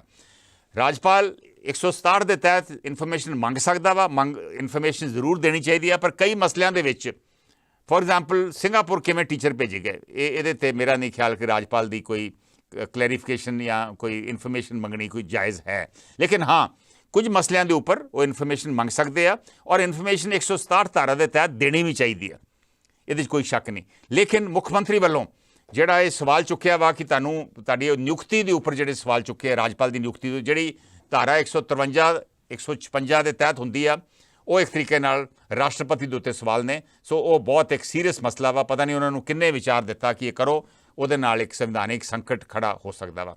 ਹਰਿੰਦਰਜੀਤ ਸਿੰਘ ਠਾਂਡੀ ਕਹਿ ਰਹੇ ਨੇ ਜਦੋਂ ਆਮ ਆਦਮੀ ਪਿਛਲੀ ਸਰਕਾਰ ਵੇਲੇ ਵਿਰੋਧੀ ਧਿਰ ਵਿੱਚ ਸੀ, ਉਸ ਵੇਲੇ ਗਵਰਨਰ ਨੂੰ ਸਰਕਾਰ ਦੇ ਵਿਰੋਧ ਵਿੱਚ ਜਾ ਕੇ ਮਿਲਦੇ ਸਨ ਅਤੇ ਦਖਲ ਦੇਣ ਲਈ ਕਹਿੰਦੇ ਸਨ। ਹੁਣ ਆਪਣੀ ਵਾਰੀ ਕਿਉਂ ਤਕਲੀਫ ਹੋ ਰਹੀ ਹੈ? ਵਾਕਈ ਅਸੀਂ ਆਪ ਵੀ ਜਦੋਂ ਵਿਰੋਧੀ ਧਿਰ ਦੇ ਵਿੱਚ ਸੀ, ਅਸੀਂ ਲਗਾਤਾਰ ਸਰਕਾਰ ਦੇ ਖਿਲਾਫ ਗਵਰਨਰ ਨੂੰ ਜਾ ਕੇ ਮਿਲਦੇ ਰਹੇ। ਮੇਰੇ ਖਿਆਲ ਘੱਟੋ ਘੱਟ 10-12 ਵਾਰੀ ਤਾਂ ਮੈਨੂੰ ਯਾਦ ਹੈ ਅਸੀਂ ਜਾ ਕੇ ਮਿਲੇ ਸੀ। ਬਹੁਤ ਵਧੀਆ ਪੁਆਇੰਟ ਰੇਜ਼ ਕੀਤਾ ਠਾਂਡੀ ਸਾਹਿਬ ਨੇ। ਪਾਲੀ ਗਿੱਦੜਬਾਹਾ ਕੁੱਲ ਮਿਲਾ ਕੇ ਬੀਜੇਪੀ ਰਾਜਪਾਲ ਦੀ ਮਨਸ਼ਾ ਜਵਾਬ ਲੈਣਾ ਨਹੀਂ, ਬਲਕਿ ਆਪਾਂ ਨੂੰ ਪਤਾ ਹੀ ਹੈ ਕੀ ਹੈ ਮਨਸ਼ਾ। ਪਰ ਜਿਵੇਂ ਜਵਾਬ ਮਾਨ ਸਾਹਿਬ ਨੇ ਦਿੱਤਾ, ਜਵਾਬ ਇੰਜ ਵੀ ਨਹੀਂ ਬਣਦਾ। ਪੰਜਾਬੀ ਜਵਾਬ ਇਉਂ ਹੀ ਦਿੰਦੇ ਨੇ, ਇੰਜ ਹੀ ਬਣਦਾ ਵਾ, ਇਹ ਉਹਨਾਂ ਦਾ ਕਹਿਣਾ ਵਾ। ਪੰਜਾਬੀ ਇੱਦਾਂ ਹੀ ਜਵਾਬ ਦਿੰਦੇ ਨੇ। ਹੁਣ ਫਿਰ ਰਾਜਪਾਲ ਜੀ ਜਵਾਬ ਹੀ ਸਮਝੋ। ਪਾਲੀ ਗਿੱਦੜਬਾਹਾ ਜੀ ਇਹ ਠੀਕ ਆ, ਪੰਜਾਬੀ ਇਹਦੇ 'ਚ ਪੰਜਾਬੀ ਜਾਂ ਨੌਨ ਪੰਜਾਬੀ ਦਾ ਮਸਲਾ ਨਹੀਂ, ਸੰਵਿਧਾਨਿਕ ਤੌਰ ਦੇ ਉੱਤੇ ਜਵਾਬ ਦੇਣਾ ਚਾਹੀਦਾ ਵਾ। ਸੰਵਿਧਾਨਿਕ ਤੌਰ ਤਰੀਕੇ ਵਰਤਣੇ ਚਾਹੀਦੇ ਆ। ਜੇ ਸੰਵਿਧਾਨ ਕਹਿੰਦਾ ਵਾ ਰਾਜਪਾਲ ਤੁਹਾਡੇ ਤੋਂ ਜਵਾਬ ਮੰਗ ਸਕਦਾ ਵਾ, ਤੇ ਬੈਸਟ ਹੈ ਜਵਾਬ ਖਤੋ ਫਰੋਖਤ ਕਰਦੇ ਰਹੋ, ਜਵਾਬ ਦਿੰਦੇ ਰਹੋ। ਜਿੰਨਾ ਚਿਰ ਤਾਂ ਤੁਹਾਡੀ ਮੈਜੋਰਿਟੀ ਹੈ, ਤੁਹਾਨੂੰ ਕੁਛ ਨਹੀਂ ਕੋਈ ਕਰ ਸਕਦਾ। ਲੇਕਿਨ ਇਹ ਕਹਿਣਾ ਵੀ ਮੈਂ ਜਵਾਬ ਨਹੀਂ ਦੇਣਾ, ਇਹਨੂੰ ਜਵਾਬ ਸਮਝੋ, ਇਹ ਤੇ ਕੋਈ ਜਵਾਬ ਨਹੀਂ। ਇਹ ਤੇ ਇੱਕ ਅਨਪੜ੍ਹਾਂ ਵਾਲਾ ਕੰਮ ਹੈ। I am sorry to use that word. ਮੇਰਾ ਖਿਆਲ ਇੱਕ ਲਗਾਤਾਰ ਇੱਕ ਸੰਪਰਕ ਜਿਹੜਾ ਵਾ ਬਣਾਉਣਾ ਬੜਾ ਜ਼ਰੂਰੀ ਆ। ਬੜਾ ਨਾਜ਼ੁਕ ਰਿਸ਼ਤਾ ਹੁੰਦਾ ਰਾਜਪਾਲ ਦਾ ਔਰ ਮੁੱਖ ਮੰਤਰੀ ਦਾ, ਔਰ ਇਹਨੂੰ ਇਸ ਤਰੀਕੇ ਨਾਲ ਟਰੀਟ ਨਹੀਂ ਕਰ ਸਕਦੇ। ਦੋਵਾਂ ਵੱਲੋਂ ਗਲਤੀਆਂ ਵਾ ਔਰ ਦੋਵਾਂ ਵੱਲੋਂ ਆਈ ਥਿੰਕ ਸੋਚ ਸਮਝ ਕੇ ਚਿੱਠੀ ਪੱਤਰ ਲਿਖਣੇ ਚਾਹੀਦੇ ਆ, ਚਿੱਠੀਆਂ ਲਿਖਣੀ ਚਾਹੀਦੀਆਂ ਔਰ ਫਿਰ ਜਵਾਬ ਦੇਣੇ ਚਾਹੀਦੇ ਆ। ਔਰ ਕਿਸੇ ਵੀ ਅਹੁਦੇ ਨੂੰ ਚੈਲੰਜ ਕਰਨਾ ਜਿਹੜਾ ਵਾ ਕਿ ਤੁਹਾਨੂੰ ਕਿਹਨੇ ਨਿਯੁਕਤ ਕੀਤਾ ਜਿਹੜਾ ਵਾ, ਉਹ ਇੱਕ ਖਤਰਨਾਕ ਸਿਚੁਏਸ਼ਨ ਆ। ਔਰ ਇਹ ਜਿੰਨੇ ਵੀ ਸਲਾਹ ਦਿੱਤੀ ਆ, ਇਹ ਗਲਤ ਸਲਾਹ ਮੇਰੇ ਹਿਸਾਬ ਨਾਲ ਦਿੱਤੀ ਗਈ ਹੈ। ਖੈਰ ਦੇਖਦੇ ਹਾਂ। ਦਲਜੀਤ ਸਿੰਘ ਮਾਨ ਦਾ ਵੀ ਕਮੈਂਟ ਪੜ੍ਹਦੇ ਨੇ। ਉਹ ਕਹਿ ਰਹੇ ਨੇ ਮੁੱਖ ਮੰਤਰੀ ਜੀ ਬਿਲਕੁਲ ਸਹੀ ਕਹਿੰਦੇ ਹਨ, ਇਹ ਸਿਰਫ ਸੱਤਾ ਵਿੱਚ ਬਹੁਮਤ ਦੁਆਰਾ ਭੜਕਿਆ ਮਾਮਲਾ ਹੈ, ਕੇਂਦਰ ਸਰਕਾਰ ਬੀਜੇਪੀ। ਦਲਜੀਤ ਸਿੰਘ ਮਾਨ ਜੀ, ਪਰ ਫਿਰ ਵੀ ਰਿਸ਼ਤਾ ਜਿਹਾ ਕੇਂਦਰ ਔਰ ਰਾਜਾਂ ਦਾ ਰਿਸ਼ਤਾ ਜਿਹੜਾ ਵਾ ਇਹ ਬੜਾ ਜ਼ਰੂਰੀ ਆ। ਔਰ ਕੁਲਦੀਪ ਸਿੰਘ ਚਾਹਲ ਦੇ ਕੇਸ ਦੇ ਵਿੱਚ ਡੈਫੀਨੇਟਲੀ ਜਿੰਨਾ ਚਿਰ ਤੱਕ ਸਿਚੁਏਸ਼ਨ ਕਲੀਅਰ ਨਹੀਂ ਸੀ ਹੁੰਦੀ, ਉਹਦੀ ਪ੍ਰਮੋਸ਼ਨ ਨਹੀਂ ਸੀ ਬਣਦੀ ਔਰ ਨਾ ਹੀ ਉਹਨਾਂ ਦੀ ਨਿਯੁਕਤੀ ਕਰਨੀ ਬਣਦੀ ਸੀ। ਪੰਜਾਬ ਸਰਕਾਰ ਨੂੰ ਡਿਟੇਲਸ ਲੈਣੀ ਚਾਹੀਦੀਆਂ ਸੀ ਚੰਡੀਗੜ੍ਹ ਤੋਂ, ਕੀ ਮਸਲਾ ਵਾ, ਔਰ ਬੜੇ ਗੰਭੀਰ ਆਰੋਪ ਨੇ ਉਹਨਾਂ ਦੇ ਉੱਪਰ, ਔਰ ਉਹ ਮਸਲੇ ਨੂੰ ਇਨਕੁਆਇਰ ਕਰੇ ਬਿਨਾਂ ਤੁਸੀਂ ਕਿਸੇ ਅਫਸਰ ਨੂੰ ਉਹ ਕਿਸੇ ਵੱਡੇ ਅਹੁਦੇ 'ਤੇ ਪ੍ਰਮੋਟ ਨਹੀਂ ਕਰ ਸਕਦੇ। ਮੇਰਾ ਆਪਣਾ ਇਹ ਮੰਨਣਾ ਵਾ। ਇੰਦਰਜੀਤ ਸਿੰਘ ਉਮਰਪੁਰੀ, ਮਿਸਕੀ ਗੁਪਤਾ, ਕ੍ਰਿਸ਼ਨ ਗੁਪਤਾ ਔਰ ਮਨਜੀਤ ਸੁਰਖਾ ਹੋਣਾ ਦੇ ਵੀ ਕਮੈਂਟ ਤੁਸੀਂ ਫੇਸਬੁੱਕ ਤੇ ਦੇਖ ਸਕਦੇ ਜੇ। ਕ੍ਰਿਸ਼ਨ ਗੁਪਤਾ ਕਹਿ ਰਹੇ ਨੇ ਉਹਨਾਂ ਦਾ ਖਿਆਲ ਹੈ ਕਿ ਸੀਐਮ ਨੂੰ ਜੋ ਕੰਡੀਸ਼ਨਸ ਨੇ ਉਹਨਾਂ ਨੂੰ ਫੋਲੋ ਕਰਨਾ ਚਾਹੀਦਾ। Will take the next call now. Hello Sat Sri ਅਕਾਲ। ਸਤਿ ਸ਼੍ਰੀ ਅਕਾਲ ਸ਼ੇਰ ਸਿੰਘ ਜੀ। ਹਾਂਜੀ ਸੰਧੂ ਸਾਹਿਬ, ਵਾਕਿਆ ਹੀ ਜਿਵੇਂ ਤੁਸੀਂ ਕਿਹਾ ਵੀ ਤਾਲਮੇਲ ਹੋਣਾ ਤਾਂ ਜ਼ਰੂਰੀ ਹੈ ਵੀ ਮੁੱਖ ਮੰਤਰੀ ਦਾ ਤੇ ਰਾਜਪਾਲ ਦਾ। ਜੇ ਆਪਾਂ ਸੰਧੂ ਸਾਹਿਬ ਪਿੱਛੇ ਦੇਖੀਏ ਨਾ ਥੋੜਾ ਜਿਹਾ, ਵੀ ਰਾਜਪਾਲ ਦੀ ਜੀ ਨਿਯੁਕਤੀ ਮੈਨੂੰ ਇੱਕ ਖਾਨਾ ਪੂਰਤੀ ਲੱਗਦੀ ਹੈ, ਬੜਾ ਮਹੱਤਵਪੂਰਨ ਰੋਲ ਤਾਂ ਮੇਰੇ ਖਿਆਲ ਨਿਭਾਉਂਦਾ ਨਹੀਂ। ਇਹ ਇੰਨਾ ਕੁ ਲੱਗਦਾ ਮੈਨੂੰ ਵੀ ਸੈਂਟਰ ਚ ਨਹੀਂ ਉਹ ਲਾਇਆ ਜਾਂਦਾ, ਸੈਂਟਰ ਸਰਕਾਰ ਚਾਹੁੰਦੇ ਜਿੱਥੇ ਵੀ ਨੌਨ ਜਿਹੜੀਆਂ ਇਹਨਾਂ ਦੀਆਂ ਨਹੀਂ ਪਾਰਟੀ ਦੀ ਸਰਕਾਰ, ਨੌਨ ਭਾਜਪਾ ਕਹਿ ਲਓ ਜਿਵੇਂ ਆਪਾਂ, ਵੀ ਉਹਨਾਂ ਨੂੰ ਮਾੜਾ ਮੋਟਾ ਤੰਗ ਕਰਨ ਲਈ ਵੀ ਇਹ ਰਾਜਪਾਲ ਨੂੰ ਜ਼ਰੂਰ ਵਰਤਦੇ ਆ, ਕੋਈ ਸ਼ੱਕ ਨਹੀਂ। ਅੱਗੇ ਆਪਾਂ ਇੰਨਾ ਦੇਖਿਆ, ਅੱਗੇ ਵਿਰੋਧੀ ਪਾਰਟੀਆਂ ਰਹੀਆਂ ਆ, ਤੁਸੀਂ ਵੀ ਕਿਹਾ, ਤੁਸੀਂ ਵੀ ਸੀਗੇ ਵਿਰੋਧੀ ਪਾਰਟੀ 'ਚ, ਕਾਂਗਰਸ ਹੀ ਰਹੀ ਹੈ, ਪਰ ਇੰਨਾ ਨਹੀਂ ਸੀ ਹੁੰਦਾ, ਰਾਜਪਾਲ ਇੰਨਾ ਨਹੀਂ ਸੀ ਦਖਲਅੰਦਾਜ਼ੀ ਦਿੰਦਾ। ਪਰ ਮੈਨੂੰ ਜਿੱਥੇ ਖਸਤਾ ਸੰਧੂ ਸਾਹਿਬ, ਮੇਰਾ ਵਿਚਾਰ ਆ, ਪਤਾ ਨਹੀਂ ਲੋਕੀ ਸਹਿਮਤ ਹੋਣ ਜਾਂ ਨਾ ਹੋਣ, ਮੈਨੂੰ ਲੱਗਦਾ ਹੈ ਵੀ ਜਿਹੜੀਆਂ ਵਿਰੋਧੀ ਪਾਰਟੀਆਂ ਨੇ ਖਾਸ ਕਰਕੇ 73 ਬੰਦੇ ਹਾਰ ਗਏ, ਕਾਂਗਰਸ ਦੇ ਤੇ ਅਕਾਲੀਆਂ ਦੇ, ਉਹਨਾਂ ਨੂੰ ਸੱਤਾ ਚੋਂ ਬਾਹਰ ਰਹਿਣਾ ਸੰਧੂ ਸਾਹਿਬ ਬੜਾ ਔਖਾ ਹੈ। ਉਹ ਹਰ ਹੱਥ ਪੱਲਾ ਮਾਰ ਰਹੇ ਆ ਬਈ ਉਹ ਜਿਵੇਂ ਹੁਣ ਵੇਖੋ ਕਿੱਡੇ ਵੱਡੇ ਵੱਡੇ ਸ਼ੇਰ ਸਿੰਘ ਜੀ ਮੌਕਾ ਤੇ ਤੁਸੀਂ ਦਿੰਦੇ ਜੇ ਨਾ ਇੰਟਰਫੇਅਰ ਕਰਨ ਲਈ। ਤੁਸੀਂ ਚੀਫ ਸੈਕਟਰੀ ਉਹ ਲਾਇਆ ਜਿਹਦੇ ਤੇ ਟਰੈਪ ਕੇਸ ਸੀਗਾ, ਉਹ ਕੇਸ ਹਾਲੇ ਵੀ ਚੱਲ ਰਿਹਾ, ਅੱਜ ਵੀ ਸੁਪਰੀਮ ਕੋਰਟ 'ਚ ਹਾਈ ਕੋਰਟ ਦੁਬਾਰਾ ਕੇਸ ਆਇਆ। ਤੁਸੀਂ DGP ਉਹ ਲਾਇਆ ਟੈਂਪਰੇਰੀ, ਇੱਕ ਪ੍ਰੋਸੀਜਰ ਹੀ ਫੋਲੋ ਨਹੀਂ ਕੀਤਾ। ਪ੍ਰੋਸੀਜਰ ਬਣਿਆ ਵਾ ਵੀ ਤੁਸੀਂ ਨਾ ਭੇਜਣੇ ਆ, ਉੱਥੋਂ ਨਾ ਕਲੀਅਰ ਹੋਣਗੇ, ਉਹਨਾਂ 'ਚੋਂ ਨਿਯੁਕਤੀ ਕਰਨੀ ਹੈ, ਤੁਸੀਂ ਟੈਂਪਰੇਰੀ DGP ਨਾਲ ਹੀ ਚੱਲ ਰਹੇ ਜੇ। ਸੋ ਤੁਸੀਂ ਆਪ ਤੇ ਇਹੋ ਜਿਹੇ ਕੰਮ ਕਰਦੇ ਜੇ ਜਿਹੜਾ ਮੌਕਾ ਦਿੰਦੇ ਜੇ ਸੈਂਟਰ ਨੂੰ ਇੰਟਰਫੇਅਰ ਕਰਨ ਦਾ। ਹਾਂਜੀ ਸ਼ੇਰ ਸਿੰਘ, ਤੁਸੀਂ ਠੀਕ ਹੈ, ਦਿੰਦੇ ਇਹ ਵੀ ਮੌਕਾ ਬਹੁਤ, ਇਹਨੂੰ ਪਤਾ ਹੈ ਦਿੰਦੇ ਆ ਮੌਕਾ। ਇਹਨਾਂ 'ਚ ਵੀ ਅਣਜਾਣਪੁਣਾ ਜਿਹਾ ਹੈਗਾ ਵੀ ਕਈ ਗੱਲਾਂ 'ਚ ਇਹ ਰਹਿ ਨਹੀਂ ਲੈਂਦੇ ਜਾਂ ਕਾਨੂੰਨੀ ਤੌਰ ਤੇ ਨਹੀਂ ਕਰਦੇ, ਮੁੜ ਕੇ ਪਛਤਾਉਣਾ ਪੈਂਦਾ, ਕਿਹਦੇ ਨਾਲ ਬੈਕਅਪ ਵੀ ਹੁੰਦੇ ਆ। ਪਰ ਮੈਂ ਉਹਨਾਂ ਨਾਲ ਕਹੂੰਗਾ ਵੀ ਜਿਹੜੀਆਂ ਇਹਨਾਂ ਦੇ ਨਾਲ ਉਹ ਵਿਰੋਧੀ ਧਿਰਾਂ ਇਹਦਾ ਪੂਰਾ ਫਾਇਦਾ ਉਠਾ ਰਹੀਆਂ। ਉਹ ਹਮੇਸ਼ਾ ਹੀ ਉਹ ਤੇ ਉਠਾਉਂਦੀਆਂ ਜੀ। ਅਸੀਂ ਵੀ ਤੇ ਵਿਰੋਧੀ ਧਿਰ ਸੀਗੇ, ਅਸੀਂ ਤੇ ਜਾ ਕੇ ਗਵਰਨਰ ਨੂੰ ਮਿਲਦੇ ਹੁੰਦੇ ਸੀਗੇ। ਨਹੀਂ ਤੁਸੀਂ ਮੇਰੇ ਖਿਆਲ ਇੰਨੇ ਕਾਲੇ ਨਹੀਂ ਸੀ ਸੱਤਾ 'ਚ ਹੋਣ ਦੇ ਸੰਧੂ ਸਾਹਿਬ ਜਿੰਨੇ ਹੋਣੇ ਕਾਲੇ ਆ। ਇਹ ਚਾਹੁੰਦੇ ਵੀ ਪੰਜਾਬ 'ਚ ਸਥਿਰਤਾ ਤੇ ਇਹਨੂੰ ਇੱਕ ਮਤਲਬ ਵੀ ਅਨਸਟੇਬਲ ਕਰਕੇ ਤੇ ਭਗਵੰਤ ਕਿਵੇਂ ਨਾ ਕਿਵੇਂ ਆਪ ਸਰਕਾਰ ਨੂੰ ਪਾਸੇ, ਇਹੀ ਭਾਜਪਾ ਦਾ ਮਕਸਦ ਹੈ। ਇਹੀ ਤਾਈਓ ਲੀਡਰ ਗਏ ਹੋਏ ਆ ਨਾ ਉਧਰ। ਮੈਨੂੰ ਲੱਗਦਾ ਜ਼ਿਆਦਾਤਰ ਆਹ ਹੈ, ਬਾਕੀ ਇਹਨਾਂ ਗਲਤੀਆਂ ਦੋਨੇ ਪਾਸੇ ਹੋ ਰਹੀਆਂ, ਗਲਤੀਆਂ ਦੋਨੇ ਪਾਸੇ ਹੋ ਰਹੀਆਂ। ਮਿਹਰਬਾਨੀ, ਥੈਂਕ ਯੂ ਸ਼ੇਰ ਸਿੰਘ ਜੀ। ਦਲਜੀਤ ਸਿੰਘ ਮਾਨ, ਅਵਤਾਰ ਸਿੰਘ ਢਿੱਲੋਂ, ਅੰਮ੍ਰਿਤਪਾਲ ਸਿੰਘ ਔਲਖ, ਉਹਨਾਂ ਦੇ ਵੀ ਕਮੈਂਟ ਤੁਸੀਂ ਦੇਖਦੇ ਰਹੇ। ਹਰਭਵਿੰਦਰ ਸਿੰਘ ਤੂਰ ਕਹਿੰਦੇ ਨੇ ਰਾਜਪਾਲ ਸੈਂਟਰ ਦੀ ਕਠਪੁਤਲੀ ਬਣਿਆ ਹੋਇਆ ਹੈ, ਸੈਂਟਰ ਦਾ ਕੰਮ ਮਾਨ ਸਰਕਾਰ ਨੂੰ ਤੰਗ ਕਰਨਾ ਹੀ ਹੈ। ਮਮਤਾ ਬੈਨਰਜੀ ਨੂੰ ਵੀ ਰਾਜਪਾਲ ਨੇ ਇਸ ਤਰ੍ਹਾਂ ਪਰੇਸ਼ਾਨ ਕੀਤਾ ਸੀ ਤੇ ਫਿਰ ਉਹ ਉਪ ਰਾਸ਼ਟਰਪਤੀ ਬਣੇ। ਹੋ ਸਕਦਾ ਹੈ ਇਹ ਸਾਰਾ ਕੁਝ ਹੋਰ ਵੱਧ ਪਾਲਦੇ ਨੇ। ਇਹ ਹਰਭਵਿੰਦਰ ਸਿੰਘ ਤੂਰ ਦਾ ਕਮੈਂਟ ਹੈ। ਅਗਲੀ ਕਾਲ ਲੈਂਦੇ ਹਾਂ, ਦੇਖਦੇ ਹਾਂ ਅਗਲੇ ਕਾਲਰ ਅੱਜ ਵਾਲੇ ਮਸਲੇ ਤੇ ਕੀ ਕਹਿਣਾ ਚਾਹੁੰਦੇ ਆ। ਹੈਲੋ ਹਾਂਜੀ ਭਾਈ ਸਾਹਿਬ।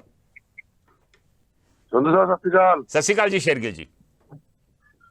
ਹਾਂ ਜੀ, ਮੈਂ ਤਾਂ ਸਰ ਇਹ ਕਹਿਣਾ ਚਾਹੁੰਦਾ ਵੀ ਜਿਹੜਾ ਰਾਜਪਾਲ ਹੈ ਨਾ, ਉਹ ਆਪਣੇ ਸੰਵਿਧਾਨ ਤੋਂ ਬਾਹਰ ਜਾ ਰਿਹਾ। ਓਕੇ, ਨਾ ਤਾਂ ਇਹ ਸਟੇਟ ਦਾ ਦੌਰਾ ਕਰ ਸਕਦਾ, ਨਾ ਇਹ ਲੋਕਾਂ 'ਚ ਜਾ ਸਕਦਾ, ਠੀਕ ਹੈ ਨਾ। ਇਹ ਇੱਕ ਪੰਜਾਬ 'ਚ ਨਹੀਂ, ਜਿੱਥੇ ਜਿੱਥੇ ਬੀਜੇਪੀ ਦੀਆਂ ਸਰਕਾਰਾਂ ਨੇ ਉੱਥੇ ਗਵਰਨਰ ਸਾਰੀ ਜਗ੍ਹਾ।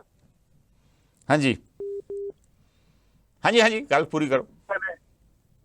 ਇਹ ਤਾਂ ਸਰ ਸੁਪਰੀਮ ਕੋਰਟ ਨੂੰ ਵੀ ਡਰਾ। ਤੁਹਾਡੀ ਕਾਲ ਵਿੱਚ ਕੱਟ ਨਹੀਂ ਲੱਗਦੀ ਹੈ, ਗੱਲ ਪੂਰੀ ਕਰੋ ਭਲਾ, ਦੇਖਦੇ ਹਾਂ ਕਾਲ ਠੀਕ ਹੈ ਕਿ ਨਹੀਂ, ਫਿਰ ਨਹੀਂ ਤੇ ਦੂਜੀ ਕਾਲ ਲੈਣੀ ਪੈਣੀ। ਹੈਲੋ, ਸ਼ੇਰਗਿਲ ਦੀ ਕਾਲ ਡ੍ਰੌਪ ਹੋ ਗਈ, ਉਹਨਾਂ ਦੀ ਕਾਲ 'ਚ ਦਿੱਕਤ ਸੀ। ਉਹ ਕਹਿ ਰਹੇ ਸੀ ਗਵਰਨਰ ਗਲਤ ਕਰ ਰਿਹਾ ਵਾ, ਲੇਕਿਨ ਬਹੁਤ ਸਾਰੇ ਸਾਡੇ ਕਾਲਰ ਨੇ ਜਿਹੜੇ ਸਾਡੇ ਨਾਲ ਜੁੜੇ ਹੋਏ ਨੇ, ਉਹਨਾਂ ਦਾ ਦੂਜਾ ਵਿਚਾਰ ਆ। ਅੰਮ੍ਰਿਤਪਾਲ ਸਿੰਘ ਔਲਖ ਦਾ ਵਿਚਾਰ ਆ ਜਿਹੜਾ ਅਸੀਂ ਕਮੈਂਟ ਤੁਹਾਡੇ ਨਾਲ ਸਾਂਝਾ ਵੀ ਕਰਾਂਗੇ। ਉਹ ਕਹਿ ਰਹੇ ਨੇ ਕਿ ਗਵਰਨਰ ਜੀ ਸੰਵਿਧਾਨਿਕ ਤੌਰ ਬਿਲਕੁਲ ਸਹੀ ਹਨ, ਉਹਨਾਂ ਵੱਲੋਂ ਉਠਾਏ ਗਏ ਮੁੱਦਿਆਂ 'ਚ ਕੀ ਗਲਤ ਹੈ। CM ਜੇਕਰ ਆਪਣੀ ਜਗ੍ਹਾ ਸਹੀ ਹੈ ਤਾਂ ਜਵਾਬ ਦੇਣ 'ਚ ਹਰਜ ਕੀ ਹੈ। CM ਨੇ ਕੋਈ ਸਟੇਟ ਖਰੀਦ ਨਹੀਂ ਲਈ, ਲੋਕਾਂ ਨੇ ਸਰਕਾਰ ਚੁਣੀ ਹੈ। ਅੰਮ੍ਰਿਤਪਾਲ ਸਿੰਘ ਔਲਖ ਦਾ ਵਿਚਾਰ ਹੈ। ਸੋ ਵੱਖਰੇ ਵੱਖਰੇ ਵਿਚਾਰ ਆ ਰਹੇ ਆ ਔਰ ਇੰਝ ਲੱਗ ਰਿਹਾ ਵਾ ਕਿ ਸ਼ਾਇਦ ਦੋਵਾਂ ਵੱਲੋਂ ਜਲਦਬਾਜ਼ੀ ਜਿਹੀ ਹੋ ਰਹੀ ਆ। ਮਿਸਕੀ ਗੁਪਤਾ ਦਾ ਵਿਚਾਰ ਆ ਕਿ ਮੁੱਖ ਸਕੱਤਰ ਅਤੇ ਪ੍ਰਿੰਸੀਪਲ ਸਕੱਤਰ ਮੁੱਖ ਮੰਤਰੀ ਨੂੰ ਸਹੀ ਰਾਏ ਨਹੀਂ ਦਿੱਤੀ ਜਾ ਰਹੀ। ਮੁੱਖ ਮੰਤਰੀ ਭਗਵੰਤ ਮਾਨ ਜੀ ਨੇ ਰਾਏ ਨਹੀਂ ਲਈ। ਪਤਾ ਨਹੀਂ ਰਾਏ ਲਈ ਨਹੀਂ ਕਿ ਉਹਨਾਂ ਨੇ ਰਾਏ ਸਹੀ ਦਿੱਤੀ ਨਹੀਂ ਹੈ, ਤੁਹਾਨੂੰ ਪਤਾ ਨਹੀਂ, ਪਰ ਜੋ ਹੋ ਰਿਹਾ ਵਾ ਇਹ ਸਹੀ ਨਹੀਂ ਹੋ ਰਿਹਾ। ਕ੍ਰਿਸ਼ਨ ਗੁਪਤਾ ਕਹਿ ਰਹੇ ਨੇ ਕਿ ਮੁੱਖ ਮੰਤਰੀ ਨੂੰ ਜਿਹੜੇ ਕਾਨੂੰਨੀ ਮਾਹਰ ਨੇ ਉਹਨਾਂ ਨੂੰ ਕੰਸਲਟ ਕਰਨਾ ਚਾਹੀਦਾ। ਬਿਲਕੁਲ ਮੇਰੇ ਖਿਆਲ ਜਵਾਬ ਦੇਣ ਤੋਂ ਪਹਿਲਾਂ ਵੀ ਕੰਸਲਟ ਕਰਨਾ ਚਾਹੀਦਾ। ਔਰ ਜਿਹੜਾ ਆ ਲਾਸਟ ਜਵਾਬ ਸੀਗਾ ਕਿ ਤੁਸੀਂ ਮੈਨੂੰ ਸਵਾਲ ਪੁੱਛ ਰਹੇ ਜੇ, ਮੈਂ ਤੁਹਾਨੂੰ ਪੁੱਛਣਾ ਚਾਹੁੰਦਾ ਵਾਂ, ਇਹ ਪੰਜਾਬ ਦੇ ਲੋਕ ਪੁੱਛਦੇ ਨੇ ਕਿ ਤੁਹਾਨੂੰ ਲਾਇਆ ਕਿਸ ਤਰੀਕੇ ਦੇ ਨਾਲ ਹੈ, ਕਿਹੜਾ ਕ੍ਰਾਈਟੇਰੀਆ ਵਰਤਿਆ ਗਵਰਨਰ ਨੂੰ ਲਾਉਣ ਦਾ। ਇਹ ਸ਼ਾਇਦ ਇੱਕ ਬਹੁਤ ਮੇਰੇ ਹਿਸਾਬ ਦੇ ਨਾਲ ਇੱਕ ਬੜਾ ਭਿਆਨਕ ਸਟੇਟਮੈਂਟ ਸੀ। ਤੁਸੀਂ ਇੱਕ ਤਰੀਕੇ ਨਾਲ ਰਾਸ਼ਟਰਪਤੀ ਦੇ ਵੱਲੋਂ ਜਿਹੜੀ ਨਿਯੁਕਤੀ ਕੀਤੀ ਗਈ ਆ ਉਹਨੂੰ ਇੱਕ ਤਰੀਕੇ ਨਾਲ ਚੁਣੌਤੀ ਦੇ ਰਹੇ ਜੇ। ਖੈਰ ਦੇਖਦੇ ਹਾਂ ਅਗਲੇ ਕਾਲਰ ਕੀ ਕਹਿੰਦੇ ਆ। ਹੈਲੋ ਹੈਲੋ, ਹਾਂਜੀ ਭਾਈ ਸਾਹਿਬ ਔਨ 에ਅਰ ਜੇ ਤੁਸੀਂ। ਹੈਲੋ ਹਾਂਜੀ ਭਾਈ ਸਾਹਿਬ। ਹਾਂਜੀ ਸਰ, ਸ਼ੇਰਗਿੱਲ ਜੀ। ਹਾਂਜੀ ਸ਼ੇਰਗਿੱਲ ਜੀ, ਕੱਟ ਗਈ ਸੀ। ਵੀ ਜਿਹੜੀ ਬੀਜੇਪੀ ਹੈ ਨਾ ਜੀ, ਇਹ ਸਾਰੀ ਸਟੇਟਾਂ 'ਚ ਏਦਾਂ ਹੀ ਕਰ ਰਹੀ ਹੈ ਜਿੱਥੇ ਨਾ ਸਰਕਾਰ ਨਹੀਂ ਹੈ। ਸ਼ੋਰ। ਹੁਣ ਮਹਾਰਾਸ਼ਟਰ 'ਚ ਦੇਖੋ, ਇਹਨਾਂ ਨੇ ਸਰਕਾਰ ਤੋੜ ਕੇ ਬਣਾਈ ਹੈ, ਉੱਥੇ ਮੁੱਖ ਮੰਤਰੀ ਤੇ ਉਪ ਮੁੱਖ ਮੰਤਰੀ ਦੋਨੇ ਨੇ, ਕੋਈ ਮੰਤਰੀ ਮੰਡਲ ਬਣੇ ਹੀ ਨਹੀਂ ਅੱਗੇ। ਠੀਕ ਹੈ ਜੀ, ਇਹ ਮਤਲਬ ਗੈਰ ਸੰਵਿਧਾਨਕ ਤੌਰ ਤੇ ਚੱਲ ਰਹੀ ਹੈ ਪਾਰਟੀ। ਇਹਨਾਂ ਦਾ ਦੇਸ਼ ਦਾ ਬੇੜਾ ਗਰਕ ਕਰਨਾ। ਤੇ ਹੁਣ ਇਹਨਾਂ ਨੇ BBC ਨਾਲ ਪੰਗਾ ਲਿਆ। ਤੇ ਦੇਖੋ ਹੁਣ ਲੰਡਨ ਦਾ ਵਿੱਤ ਮੰਤਰੀ ਵੀ ਕਦੋਂ ਚ ਆਉਣ ਵਾਲਾ ਇੱਥੇ, ਇਹਨਾਂ ਦਾ ਜਿਹੜਾ ਸੰਮੇਲਨ ਹੋਣਾ ਉਹਦੇ ਵਿੱਚ।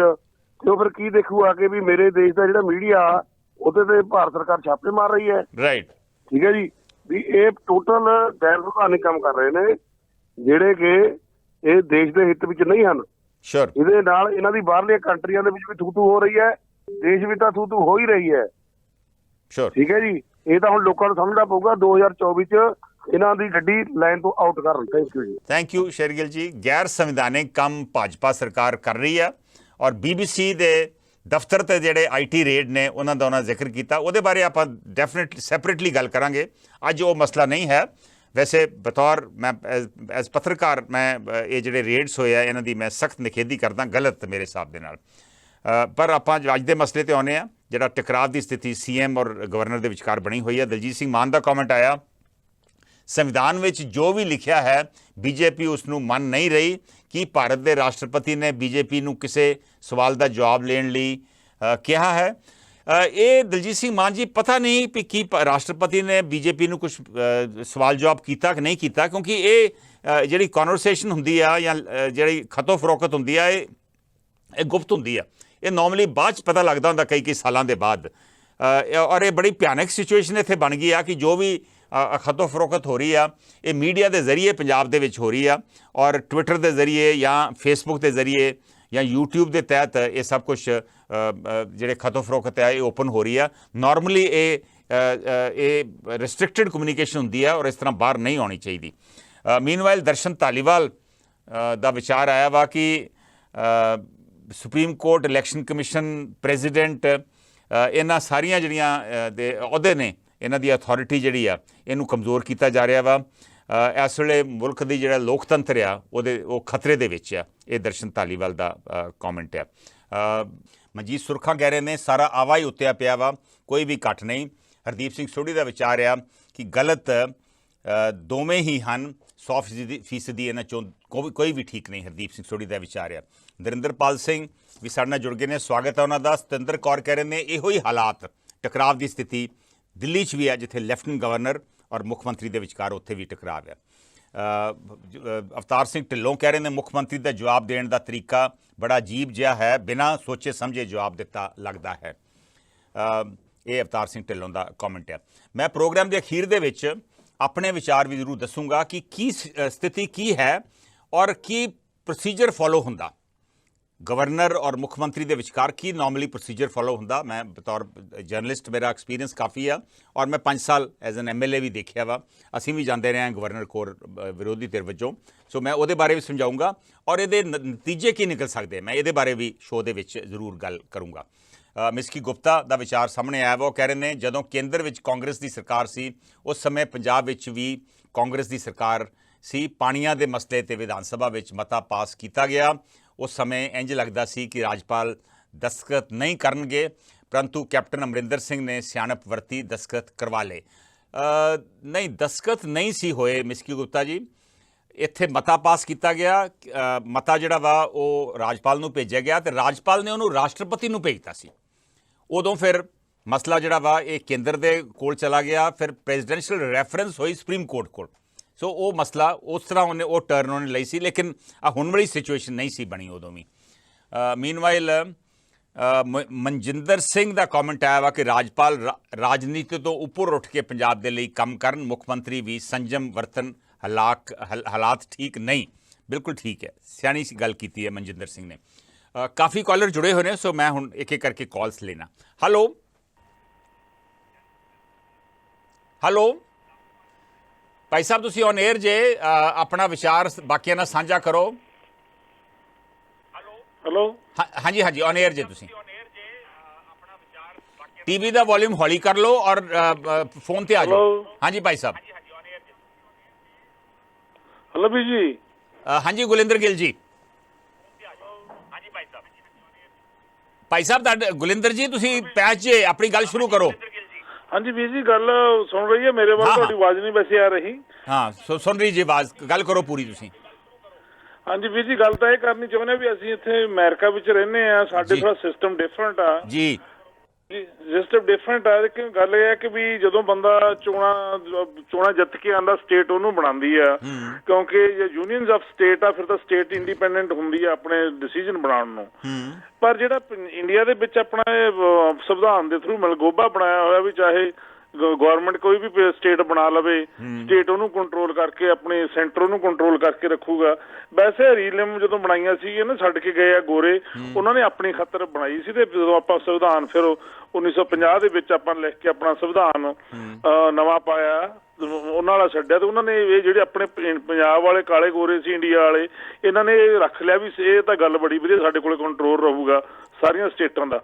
ਪਰ ਇਹਨੂੰ ਚੈਲੰਜ ਕਿਤੇ ਤਾਂ ਕਿਤੇ ਹੋਣਾ ਚਾਹੀਦਾ ਸੀ। ਹੈ ਤਾਂ ਬਿਲਕੁਲ ਗਲਤ, ਕਿਉਂਕਿ ਸਟੇਟ ਆਪਣਾ ਕਾਨੂੰਨ ਨਹੀਂ ਬਣਾ ਸਕਦੀ, ਕਿਉਂਕਿ ਚਾਹੇ ਉਹਨਾਂ ਕੋਲ ਮੈਜੋਰਿਟੀ ਹੈ, ਚਾਹੇ ਸਟੇਟ ਕੁਝ ਵੀ ਚਾਹੁੰਦੀ ਆ। ਤੇ ਹੁਣ ਤਾਂ ਥੋੜੀ ਜਿਹੀ ਜ਼ਿਆਦਾ ਇੰਟਰਫੀਅਰੈਂਸ ਕਰ ਰਹੇ ਆ। ਚਲੋ ਚੈਲੰਜ ਹੋਇਆ, ਭਗਵੰਤ ਮਾਨ ਨੇ ਥੋੜਾ ਜ਼ਿਆਦਾ ਹਾਰਡ ਵਰਡ ਵਰਤ ਲਏ, ਪਰ ਚੈਲੰਜ ਇਹਨੂੰ ਹੋਣਾ ਜ਼ਰੂਰੀ ਸੀ, ਕਿਉਂਕਿ ਪੰਜਾਬ ਤੋਂ ਸ਼ੁਰੂ ਹੋਊਗਾ ਤਾਂ ਕੋਈ ਨਾ ਕੋਈ ਨਤੀਜਾ ਹੋਰ ਨਿਕਲੂ। ਅਦਰਵਾਈਜ਼ ਇਹਦਾ ਮੈਸੇਜ ਬਹੁਤ ਹੋਣ ਲੱਗ ਗਿਆ। ਗੁਲਿੰਦਰ ਜੀ, ਇਹ ਚੈਲੰਜ ਕਈ ਵਾਰ ਅੱਗੇ ਵੀ ਹੋਇਆ ਵਾ। ਅੱਗੇ 356 ਧਾਰਾ ਦਾ ਬਹੁਤ ਦੁਰਉਪਯੋਗ ਹੁੰਦਾ ਰਿਹਾ, ਖਾਸ ਕਰਕੇ ਇੰਦਰਾ ਗਾਂਧੀ ਨੇ ਬਹੁਤ ਦੁਰਉਪਯੋਗ ਕੀਤਾ ਸੀ। ਫਿਰ SI ਬੰਬਈ ਦੀ ਜਜਮੈਂਟ ਆਈ ਸੀ ਸ਼ਾਇਦ 1994 ਦੇ ਵਿੱਚ। ਉਸ ਤੋਂ ਬਾਅਦ 356 ਦੀ ਇੰਟਰਫੇਰੈਂਸ ਦੇ ਤਹਿਤ ਇੰਟਰਫੇਰੈਂਸ ਕਾਫੀ ਘਟੀ ਆ। ਲੇਕਿਨ ਇਹ ਬੜੀ ਡੈਲੀਕੇਟ ਰਿਲੇਸ਼ਨਸ਼ਿਪ ਹੁੰਦੀ ਆ ਮੁੱਖ ਮੰਤਰੀ ਦੀ ਔਰ ਰਾਜਪਾਲ ਦੀ। ਇਹ ਬਿਲਕੁਲ ਸਹੀ ਕਿਹਾ ਤੁਸੀਂ। ਜਦੋਂ ਚੁਣਿਆ ਹੋਇਆ ਨੁਮਾਇੰਦਾ ਮੁੱਖ ਮੰਤਰੀ ਜਦੋਂ ਸੱਤਾ 'ਚ ਹੁੰਦਾ ਵਾ, ਮੈਜੋਰਿਟੀ ਉਹਦੇ 'ਚ ਹੁੰਦੀ ਆ, ਤੇ ਗਵਰਨਰ ਉਹਦੀ ਰੋਜ਼ਮਰਾ ਜ਼ਿੰਦਗੀ ਦੇ ਵਿੱਚ ਇੰਟਰਫੇਅਰ ਨਹੀਂ ਕਰ ਸਕਦਾ। ਉਸ ਪੱਖੋਂ ਗਵਰਨਰ ਦਾ ਸਰਹੱਦੀ ਇਲਾਕਿਆਂ ਦਾ ਦੌਰਾ, ਗਵਰਨਰ ਵੱਲੋਂ ਸਟੇਟਮੈਂਟਾਂ ਦੇਣੀਆਂ ਵੀ ਸਟੇਟ 'ਚ ਨਸ਼ੇ ਜ਼ਿਆਦਾ ਵਾ ਵਗੈਰਾ ਵਗੈਰਾ, ਇਹ ਸਹੀ ਨਹੀਂ, ਮੈਂ ਬਿਲਕੁਲ ਮੰਨਦਾ ਵਾਂ। ਲੇਕਿਨ ਇੱਕ ਸਿਸਟਮ ਬਣਿਆ ਵਾ ਕਿ ਲੋਕ ਰਾਜਪਾਲ ਨੂੰ ਜਾ ਕੇ ਮੈਮੋਰੈਂਡਮ ਦਿੰਦੇ ਰਹਿੰਦੇ ਆ। ਜਦੋਂ ਮੈਮੋਰੈਂਡਮ ਦਿੰਦੇ ਆ ਤੇ ਆਮ ਤੌਰ ਤੇ ਗਵਰਨਰ ਜਿਹੜਾ ਵਾ ਉਹ ਮੈਮੋਰੈਂਡਮ ਸਰਕਾਰ ਨੂੰ ਭੇਜ ਦਿੰਦਾ ਵਾ ਵੀ ਆਹ ਮੇਰੇ ਕੋਲ ਮੈਮੋਰੈਂਡਮ ਆਇਆ, ਇਹਦੇ ਤੇ ਕਾਰਵਾਈ ਕਰੋ। ਕਦੀ ਕਦੀ ਕੁਝ ਮਸਲਿਆਂ ਤੇ ਗਵਰਨਰ ਇਹ ਵੀ ਕਹਿ ਦਿੰਦਾ ਵਾ ਵੀ ਮੈਨੂੰ ਇਹਦਾ ਜਵਾਬ ਵੀ ਦਿਓ। 167 ਧਾਰਾ ਦੇ ਤਹਿਤ ਉਹ ਜਵਾਬ ਮੰਗ ਸਕਦਾ ਵਾ ਕਦੀ ਕਦੀ। ਪਰ ਇਸ ਕੇਸ ਦੇ ਵਿੱਚ ਤੇ ਹਰ ਚੀਜ਼ ਦੇ ਉੱਤੇ ਹੀ ਉਹ ਜਵਾਬ ਮੰਗ ਰਿਹਾ, ਇਹ ਵੀ ਗਲਤ ਆ। ਲੇਕਿਨ ਜਵਾਬ ਉਹ ਮੰਗ ਸਕਦੇ ਆ ਔਰ ਮੁੱਖ ਮੰਤਰੀ ਦਾ ਜਵਾਬ ਦੇਣਾ ਬਣਦਾ ਵੀ ਹੈ। ਪਰ ਇਸ ਕੇਸ ਦੇ ਵਿੱਚ ਉਹ ਜਵਾਬ ਦੇਣ ਦੀ ਬਜਾਏ ਅੱਗੋਂ ਇਲਜ਼ਾਮ ਲਾਉਣ ਲੱਗ ਪਏ, ਸ਼ਾਇਦ ਉਹ ਵੀ ਗਲਤ ਆ। ਸੋ ਇਹ ਬੜੀ ਡੈਲੀਕੇਟ ਰਿਲੇਸ਼ਨਸ਼ਿਪ ਹੁੰਦੀ ਆ ਔਰ ਮੇਰਾ ਖਿਆਲ ਹੈ ਕਿ ਇਹ ਦੋਵੇਂ ਪਾਸਿਓਂ ਹੀ ਇੱਕ ਤਰੀਕੇ ਨਾਲ ਕੋਤਾਹੀ ਹੋ ਰਹੀ ਹੈ। ਜੀ ਗੁਲਿੰਦਰ ਜੀ। ਹਾਂਜੀ ਵੀਰ ਜੀ, ਗੱਲ ਇਹ ਹੈ ਨਾ ਵੀ ਜਦੋਂ ਇਹ ਜੇ ਤਾਂ ਹੋਵੇ ਨਾ ਸੇਫਟੀ ਦਾ ਇਸ਼ੂ ਜਾਂ ਲੋਕਾਂ ਦੀ ਪਬਲਿਕ ਸੇਫਟੀ ਦਾ ਇਸ਼ੂ ਹੋਵੇ, ਬਾਰਡਰ ਉਹਦੀ ਤਾਂ ਗੱਲ ਕਰ ਲੈਣ, ਬਾਰਡਰ ਇਸ਼ੂ ਦੀ।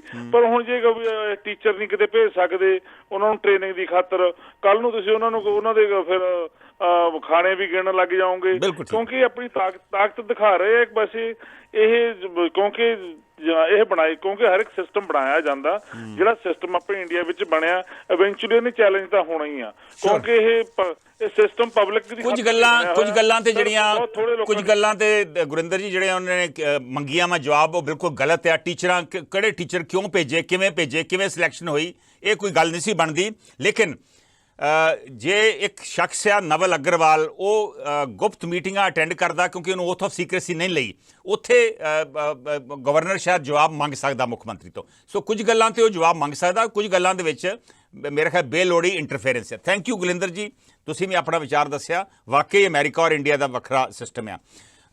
ਹੋਰ ਵੀ ਕਮੈਂਟਸ ਆ ਰਹੇ, ਅਸੀਂ ਉਹ ਸ਼ੇਅਰ ਕਰਾਂਗੇ। ਮੈਂ ਹੁਣ ਅਗਲੀ ਕਾਲ ਲੈ ਰਿਹਾ, ਦੇਖਦੇ ਹਾਂ ਸਾਡੇ ਅਗਲੇ ਕਾਲਰ ਦਾ ਇਸ ਮਸਲੇ ਉੱਪਰ ਕੀ ਦ੍ਰਿਸ਼ਟੀਕੋਣ ਹੈ। ਹੈਲੋ। ਹਾਂਜੀ, ਸਤਿ ਸ਼੍ਰੀ ਅਕਾਲ ਸੰਧੂ ਸਾਹਿਬ। ਸਤਿ ਸ਼੍ਰੀ ਅਕਾਲ ਸੋਢੀ ਸਾਹਿਬ। ਗੱਲ ਇਹ ਹੈ ਜੀ, ਇਸ ਵੇਲੇ ਬੜਾ ਪੇਚੀਦਾ ਮੁੱਦਾ ਜੀ। ਤੁਸੀਂ ਇੱਕ ਸ਼ੁਰੂਆਤੀ ਦੌਰ ਦੇ ਵਿੱਚ ਇੱਕ ਲਫ਼ਜ਼ ਦਾ ਇਸਤੇਮਾਲ ਕੀਤਾ ਸੀ ਵੀ ਕੋਲਡ ਵਾਰ। ਜੀ। ਇਹ not natural cold war, it's created cold war. ਹਾਂਜੀ। ਇਹ RSS ਵੱਲੋਂ ਦੋ ਨੂੰ ਥਾਪੜਾ ਦੇ ਕੇ ਇਹ ਕੋਲਡ ਵਾਰ ਕਰਾਈ ਜਾ ਰਹੀ ਹੈ, ਜਿੱਦਾਂ ਨੂਰਾ ਕੁਸ਼ਤੀ ਹੁੰਦੀ ਹੈ ਵੀ ਪੰਜਾਬ ਦੇ ਲੋਕਾਂ 'ਚ ਕਿਸੇ ਤਰੀਕੇ ਇਹ ਬਹਾ ਦਿਓ ਵੀ ਇਹ ਵੱਖੋ ਵੱਖ ਆ। ਓਕੇ। ਹੁਣ ਵੇਖੋ ਜਿਹੜੀ ਕੰਮ ਗਵਰਨਰ ਨੇ ਕੀਤਾ ਆਪਾਂ ਉਹਨੂੰ ਸਹੀ ਨਹੀਂ ਕਹਿ ਸਕਦੇ, ਹਾਂ, ਲੇਕਿਨ ਜਿਹੜਾ ਜਵਾਬ ਭਗਵੰਤ ਮਾਨ ਨੇ ਦਿੱਤਾ ਇਹਨੂੰ ਵੀ ਨਹੀਂ ਸਹੀ ਕਹਿ ਸਕਦੇ, ਕਿਉਂਕਿ ਜਿਹੜੇ ਗਵਰਨਰ ਨੇ ਇਹਨੂੰ ਸਹੁੰ ਚੁਕਾਈ ਸੀ ਜੀ, ਉਦਣ ਇਹਨੂੰ ਪਤਾ ਸੀ ਵੀ ਇਹ ਕਾਨੂੰਨ ਦੇ ਧਾਰਾ 'ਚ ਆਇਆ। ਉਦਣ ਕਿਉਂ ਨਾ ਇਹਨੇ ਕਿਹਾ ਜੀ ਗਵਰਨਰ ਸਾਹਿਬ ਪਹਿਲਾਂ ਤੁਸੀਂ ਮੈਨੂੰ ਇਹ ਦੱਸੋ, ਸਰਟੀਫਿਕੇਟ ਵਿਖਾਓ ਵੀ ਤੁਹਾਡੇ ਕੋਲ ਸਹੁੰ ਚੁਕਾਉਣ ਦਾ ਹੱਕ ਹੈਗਾ ਕਿ ਨਹੀਂ। ਠੀਕ ਹੈ ਨਾ, ਰਾਈਟ। ਉਦਣ ਕਿਉਂ ਨਹੀਂ ਸੀ ਇਹ ਕੁਐਸਚਨ ਭਗਵੰਤ ਮਾਨ ਨੇ ਉਸ ਦਿਨ ਕਿਉਂ ਨਹੀਂ ਪੁੱਛਿਆ ਵੀ who are you, why you like celebrate our preside over this function to celebrate the oath ceremony। ਜੀ, ਹੈ ਨਾ, ਉਦਣ ਉਹ ਗਵਰਨਰ ਸੀ, ਜੀ, ਅੱਜ ਉਹ ਗਵਰਨਰ ਨਹੀਂ ਰਿਹਾ। ਜੀ, ਹੈ ਨਾ, ਇਹਦਾ ਮਤਲਬ ਜੇ ਉਹ ਗਵਰਨਰ ਗਲਤ ਹੈ ਤਾਂ ਠੀਕ ਹੈ ਵੀ ਨਹੀਂ। ਵੇਖੋ ਹਿੰਦੁਸਤਾਨ ਦੇ ਵਿੱਚ ਨਾ ਇੰਡੀਆ 'ਚ ਹੋ ਕੀ ਰਿਹਾ ਵੀ ਅਸੀਂ ਨਾ ਬਹੁਤ ਸਾਰੇ ਜਾਂ ਸਾਡੇ ਵਾਸਤੇ ਅਰਸ਼ ਹੈ ਜਾਂ ਫਰਸ਼ ਹੈ ਵਿਚਕਾਰ ਸਾਡੇ, ਅਸੀਂ ਕੋਈ ਸਟੈਪ ਹੀ ਨਹੀਂ ਰੱਖਿਆ ਵੀ ਕੋਠੇ ਤੇ ਵੀ ਕੋਈ ਬੰਦਾ ਬਹਿ ਜਾਂਦਾ ਹੁੰਦਾ ਵੀ ਜਿਹਦੇ ਅਸੀਂ ਹੱਲ ਹੋ ਜਾਂਦੇ ਆ। ਅਸੀਂ ਕਹਿੰਦੇ ਬੱਲੇ ਬੱਲੇ ਬੱਲੇ, ਗਲਤ ਕੰਮ ਤੇ ਇਹ ਪਾਰਟੀ, ਇਹ ਤਾਂ ਹੋ ਹੀ ਨਹੀਂ ਸਕਦਾ, ਇਹ ਤਾਂ ਕਿਸੇ ਕਾਨੂੰਨ ਦੀ ਧਾਰਾ 'ਚ ਲਿਖਿਆ ਹੀ ਨਹੀਂ। ਠੀਕ ਹੈ ਨਾ, ਇਹਨਾਂ ਗੱਲਾਂ ਕਰਕੇ ਇਹ ਚੀਜ਼ਾਂ ਹੁੰਦੀਆਂ। ਸਾਨੂੰ 1990 ਤੱਕ ਚੋਣ ਕਮਿਸ਼ਨਰ ਦਾ ਪਤਾ ਹੀ ਨਹੀਂ ਸੀ। ਅਸੀਂ ਸਮਝਦੇ ਵੀ ਇਹ ਕਿਹੜਾ ਕੰਮਾਂ ਜੋ ਕੰਮ ਹੈ, ਜਿਹਦੇ ਕੋਲ ਮਰਜ਼ੀ ਸਾਈਨ ਕਰਾ ਲਓ, ਚੋਣਾਂ ਦੀ ਡੇਟ ਹੀ ਅਨਾਉਂਸ ਕਰਾਉਣੀ ਹੈ। ਜਦੋਂ ਉਹਨੇ ਆ ਕੇ ਕਿਹਾ ਨਾ ਵੀ ਤੁਸੀਂ DC ਦੀ ਮਰਜ਼ੀ ਦੇ ਬਗੈਰ ਲਾਊਡ ਸਪੀਕਰ ਨਹੀਂ ਲਾ ਸਕਦੇ, ਤੁਸੀਂ ਬਿਜਲੀ ਦੇ ਖੰਭੇ ਜਾਂ ਟੈਲੀਫੋਨ ਦੇ ਖੰਭੇ ਦੇ ਉੱਤੇ ਆਪਣਾ ਇਸ਼ਤਿਹਾਰ ਨਹੀਂ ਲਾ ਸਕਦੇ, ਸਰਕਾਰੀ ਬੱਸ ਦੇ ਮਗਰ ਨਹੀਂ ਵੋਟ ਫਾਰਮ ਰਾਓ ਸਿੰਘ ਲਿਖ ਸਕਦੇ, ਤੇ ਲੋਕਾਂ ਨੂੰ ਉਦੋਂ ਅਕਲ ਆਈ ਸੀ ਵੀ ਇਹ ਚੋਣ ਕਮਿਸ਼ਨਰ ਵੀ ਕੋਈ ਚੀਜ਼ ਹੁੰਦੀ ਆ। TN ਸੈਸ਼ਨ ਨੇ ਇੱਕ ਸਿਲਸਿਲਾ ਸ਼ੁਰੂ ਕੀਤਾ ਸੀ, ਉਦੋਂ ਪਤਾ ਲੱਗਾ ਨਾ ਵੀ ਸੈਸ਼ਨ ਕੋਈ ਚੀਜ਼ ਆ। ਦੂਜੇ ਨੰਬਰ ਤੇ CBI ਨੂੰ ਪੰਜਾਬ ਵਾਲੇ ਸਮਝਦੇ ਹੀ ਕੱਖ ਨਹੀਂ ਸੀ। ਉਹ ਕਹਿੰਦੇ CBI ਕੀ ਹੁੰਦੀ ਆ, ਇਹ ਤਾਂ ਸੇਬਾ ਹੀ ਹੁੰਦਾ ਬੋਰੀ ਬੰਨਣ ਵਾਲਾ। ਤੇ ਜਿੱਦਣ ਜੋਗਿੰਦਰ ਸਿੰਘ ਸੀ, ਜਿਹੜਾ ਸਰਦਾਰ ਜੋਗਿੰਦਰ ਸਿੰਘ ਆਇਆ ਸੀ ਉਦੋਂ ਹੀ 90-92 ਦੇ ਨੇੜੇ ਹੀ, ਤੇ ਉਹਨੇ ਜਦੋਂ ਆ ਕੇ ਚਾੜਿਆ ਸੀ ਵਟਾ, ਤੇ ਉਦੋਂ ਲੋਕਾਂ ਨੂੰ ਪਤਾ ਸੀ ਵੀ ਲੱਗਾ ਵੀ CBI ਹੁੰਦੀ ਕੀ ਆ ਜੀ। ਹੈ ਨਾ, ਇਸੇ ਤਰ੍ਹਾਂ ਇਸ ਗਵਰਨਰ ਨੇ, ਜੇ ਗਵਰਨਰ ਦੀ ਅਸੀਂ ਪਾਵਰ ਦੀ ਗੱਲ ਕਰੀਏ ਨਾ, ਤੇ ਮੈਂ ਇਹਨੂੰ ਐਪਰੀਸ਼ੀਏਟ ਕਰਦਾ ਵੀ ਲੋਕਾਂ ਨੂੰ ਘੱਟੋ ਘੱਟ 30 ਸਟੇਟਾਂ ਨੂੰ ਪਤਾ ਲੱਗ ਜਾਏ ਵੀ ਗਵਰਨਰ ਕੀ ਸ਼ੈ ਹੁੰਦੀ ਹੈ, ਕਾਹਦੇ ਵਾਸਤੇ ਸਾਡੇ ਸਿਰ ਤੇ ਭਾਇਆ ਹੁੰਦਾ। ਪਰ ਕਿਉਂਕਿ ਇਹ ਨੂਰਾ ਕੁਸ਼ਤੀ ਹੈ, ਇਸ ਕਰਕੇ ਨਾ ਮੈਂ ਸ਼ਾਬਾਸ਼ੀ ਉਹਨੂੰ ਦੇਣਾ ਤੇ ਨਾ ਆਪਣੇ ਮੁੱਖ ਮੰਤਰੀ ਨੂੰ ਦੇਣਾ। ਅਜੇ ਇੱਕ ਮਿੰਟ ਗੱਲ ਸੁਣਿਓ। ਹੁਣ ਆਪਾਂ ਨਾ ਇੱਥੇ ਗਵਰਨਰ ਆ ਤੇ ਨਾ ਇੱਥੇ ਮੁੱਖ ਮੰਤਰੀ, ਆਪਾਂ ਆਪਸ 'ਚ ਗੱਲ ਕਰਦੇ ਹਾਂ। ਤੁਸੀਂ ਮੇਰੇ ਵੱਡੇ ਭਰਾ ਜੇ ਜੀ। ਜਦੋਂ ਇਹਨਾਂ ਨੇ ਉੱਥੇ ਬੰਦੇ ਭੇਜਣੇ ਸੀ 36 ਬੰਦੇ ਜੀ, ਤੇ ਉਸ ਬੰਦੇ ਨੂੰ ਵਫਦ ਕਿਹੜਾ ਲੈ ਕੇ ਗਿਆ ਸੀ ਜੀ ਸਰਕਾਰ ਦਾ, ਵੀ ਉਹ ਸਕੂਲ ਵੇਖ ਕੇ ਆਏ ਕਿ ਉੱਥੇ ਕਸੀਨੋ ਖੇਡ ਕੇ ਆ ਗਏ ਆ ਜਾਂ ਕਿਸੇ ਪੱਬ ਕਲੱਬ 'ਚੋਂ ਆਏ ਆ। ਉਹ ਕੀ ਹੀ ਇਹਨਾਂ ਕੋਲ ਐਡੀ ਵੱਡੀ ਸ਼ਖਸੀਅਤ ਸੀ ਪ੍ਰੋਫੈਸਰ ਬਲਜਿੰਦਰ ਕੌਰ। ਇਹਨਾਂ ਨੇ 36 ਦੇ ਉੱਤੇ ਕਮਾਂਡ ਕਰਕੇ ਬਲਜਿੰਦਰ ਕੌਰ ਨੂੰ ਕਿਉਂ ਨਹੀਂ ਨਾਲ ਭੇਜਿਆ, ਜਾਂ ਕੋਈ ਪੰਜਾਬ ਦਾ ਸਾਬਕਾ ਜਾਂ ਮੌਜੂਦਾ ਐਜੂਕੇਸ਼ਨ ਸੈਕਟਰੀ ਜਾਂ ਐਜੂਕੇਸ਼ਨ ਡਾਇਰੈਕਟਰ ਕੋਈ ਬੰਦਾ ਕਿਉਂ ਨਹੀਂ ਭੇਜਿਆ ਉਹਨਾਂ ਦੇ? ਕੋਈ ਗਿਆ ਹੋਊਗਾ ਜੀ ਨਾਲ, ਮੈਨੂੰ ਪਤਾ ਨਹੀਂ ਇਹਦੇ ਬਾਰੇ। ਤੂੰ ਦੱਸੋ ਕੋਈ ਨਾ ਕੋਈ ਐਜੂਕੇਸ਼ਨ ਡਿਪਾਰਟਮੈਂਟ ਦਾ ਸੀਨੀਅਰ ਅਧਿਕਾਰੀ ਜ਼ਰੂਰ ਨਾਲ ਗਿਆ ਹੋਊ ਇਹ ਸਾਰੀ ਚੀਜ਼ ਨੂੰ ਓਵਰਸੀ ਕਰਨ ਵਾਸਤੇ। ਮੈਂ ਪਤਾ ਕਰਕੇ ਦੱਸ ਦੂੰਗਾ ਤੁਹਾਨੂੰ ਕੌਣ ਗਿਆ ਸੀ, ਪਰ ਗਿਆ ਜ਼ਰੂਰ ਹੋਊਗਾ। ਇਹ ਹੋਰ ਗੱਲ ਹੈ ਕਿ ਤੁਸੀਂ ਕਹਿ ਰਹੇ ਜੇ ਬਲਜਿੰਦਰ ਕੌਰ ਨੂੰ ਭੇਜਣਾ ਚਾਹੀਦਾ ਸੀ ਜਾਂ ਸਾਬਕਾ ਸੈਕਟਰੀ ਨੂੰ ਭੇਜਣਾ ਸੀ, ਪਰ ਮੇਰਾ ਖਿਆਲ ਗਿਆ ਜ਼ਰੂਰ ਹੋਊਗਾ, ਪਤਾ ਕਰ ਲਾਂਗੇ। ਮਿਹਰਬਾਨੀ। ਮੀਨਵਾਈਲ ਨਿਸ਼ਾਨ ਢਿੱਲੋਂ ਦਾ ਕਮੈਂਟ ਆਇਆ ਵਾ ਕਿ ਅਧਿਆਪਕਾਂ ਨੂੰ ਬਾਹਰ ਭੇਜ ਕੇ ਕੋਈ ਗਲਤ ਕੰਮ ਨਹੀਂ, ਜਵਾਬ ਤੇ ਦੇਣਾ ਚਾਹੀਦਾ ਸੀ। ਜੇ ਗਵਰਨਰ ਨੇ ਮੰਗਿਆ ਵਾ ਜਵਾਬ, ਤੇ ਜਵਾਬ ਦੇ ਦਿਓ ਵੀ ਆਹ ਪ੍ਰੋਸੀਜਰ ਸੀ ਸਾਡਾ। ਆਫਟਰ ਕੋਈ ਪ੍ਰੋਸੀਜਰ ਤੇ ਫੋਲੋ ਕੀਤਾ ਹੀ ਹੋਣਾ ਨਾ, ਔਰ ਉਹਦੇ ਤੋਂ ਬਾਅਦ ਤੇ ਗਵਰਨਰ ਤੁਹਾਨੂੰ ਜਵਾਬ ਨਹੀਂ ਤੁਹਾਤੋਂ ਮੰਗ ਸਕਦਾ। ਜੋ ਵੀ ਪ੍ਰੋਸੀਜਰ ਫੋਲੋ ਕੀਤਾ, ਤੁਸੀਂ ਚੁਣੀ ਹੋਈ ਸਰਕਾਰ ਜੇ, ਤੁਸੀਂ ਸਿਸਟਮ ਫੋਲੋ ਕਰ ਸਕਦੇ ਜੇ।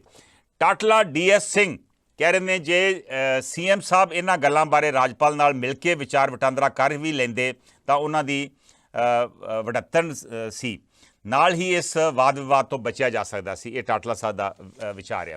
ਇੰਦਰਜੀਤ ਸਿੰਘ ਉਮਰਪੁਰੀ ਦਾ ਵੀ ਔਰ ਤਾਜ਼ਾ ਕਮੈਂਟ ਤੁਸੀਂ ਫੇਸਬੁੱਕ ਤੇ ਦੇਖ ਸਕਦੇ ਜੋ ਕਹਿ ਰਹੇ ਨੇ ਕੇਂਦਰ ਹਰਬਾ ਵਰਤ ਕੇ ਦੇਸ਼ ਵਿੱਚ ਇੱਕ ਵਿਚਾਰਧਾਰਾ ਨੂੰ ਲਾਗੂ ਕਰਨ ਲਈ ਯਤਨਸ਼ੀਲ ਹੈ। ਭਾਜਪਾ ਵੱਲੋਂ ਨਿਯੁਕਤ ਕੀਤੇ ਰਾਜਪਾਲ ਰਾਜ ਸਰਕਾਰਾਂ ਦੇ ਫੈਸਲਿਆਂ ਨੂੰ ਚੈਲੰਜ ਕਰ ਇਸੇ ਏਜੰਡੇ ਨੂੰ ਅੱਗੇ ਵਧਾ ਰਹੇ ਨੇ। ਇਹ ਉਮਰਪੁਰੀ ਸਾਹਿਬ ਦਾ ਵਿਚਾਰ ਹੈ। Will take the next call ਨਾਓ।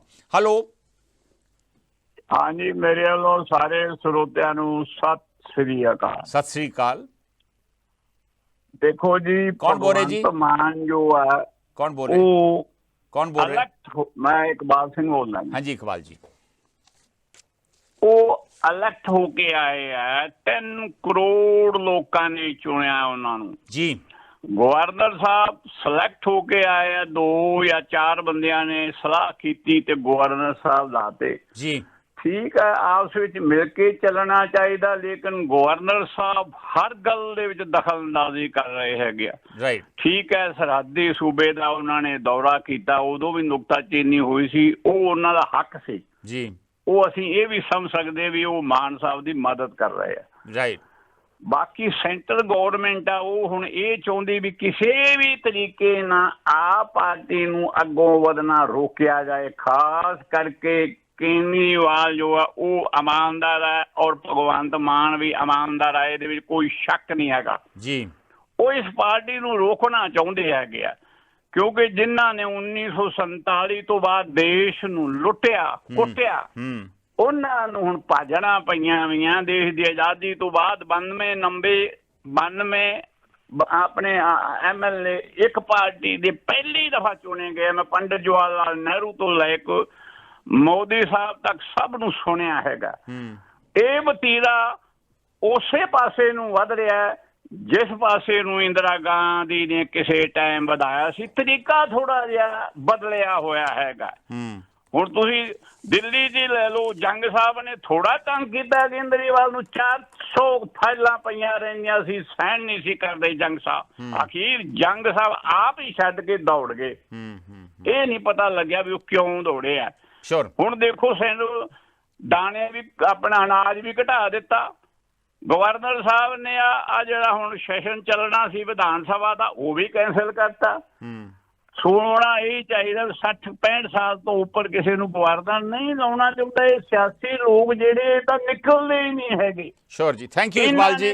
ਕੋਈ ਧਾਰੀ ਵੀ ਅਸੀਂ ਹਿਲਣਾ ਨਹੀਂ, ਤੇ ਜਦੋਂ ਅਸੀਂ ਹਿੱਲੇ ਆਪਦੇ ਪੁੱਤ ਪੋਤਿਆਂ ਨੂੰ ਲਾ ਦੇਣਾ ਉੱਥੇ। Thank you Iqbal Singh ji. ਇਕਬਾਲ ਸਿੰਘ ਦਾ ਵਿਚਾਰ ਤੁਸੀਂ ਸੁਣੀ ਲਿਆ ਵਾ। ਉਹਨਾਂ ਦਾ ਖਿਆਲ ਆ ਕਿ ਇਹ ਗਵਰਨਰ ਜੋ ਸਿਲੈਕਟਡ ਆ ਉਹ ਗਲਤ ਆ, ਔਰ ਭਗਵੰਤ ਮਾਨ ਕਿਉਂਕਿ ਇਲੈਕਟਡ ਨੇ ਉਹਨਾਂ ਨੂੰ ਕੰਮ ਕਰਨ ਦੇਣਾ ਚਾਹੀਦਾ ਵਾ। ਕਮਲ ਧਾਲੀਵਾਲ ਦਾ ਵੀ ਇਹੋ ਹੀ ਵਿਚਾਰ ਹੈ ਕਿ ਗਵਰਨਰ ਨੂੰ ਕੁਝ ਮੈਚੋਰਿਟੀ ਦਿਖਾਉਣ ਦੀ ਲੋੜ ਹੈ। ਇਹ ਜਿਹੜੀ ਪ੍ਰੋਬਲਮ ਜਿਹੜੀ ਇਸ ਵੇਲੇ ਲੱਗ ਰਹੀ ਹੈ, ਜਿਹੜਾ ਟਕਰਾਵ ਆ, ਇਹ ਬਚਪਨਾ ਇਹਦੇ 'ਚ ਨਜ਼ਰ ਆਉਂਦਾ ਵਾ, ਔਰ ਇਹ ਬੰਦ ਹੋਣਾ ਚਾਹੀਦਾ ਵਾ। ਇਹਦਾ ਕੋਈ ਫਾਇਦਾ ਕਿਸੇ ਨੂੰ ਨਹੀਂ।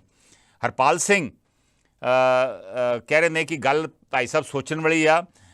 ਕੋਈ ਜਵਾਬ ਮੰਗ ਰਿਹਾ ਵਾ ਤੇ ਦੇਣ ਦਾ ਹੱਕਦਾਰ ਵੀ ਹੈ। ਰਾਜਪਾਲ ਕਿਸੇ ਪਾਸੇ ਗਲਤ ਸੀ ਤਾਂ ਹੀ ਲੋਕ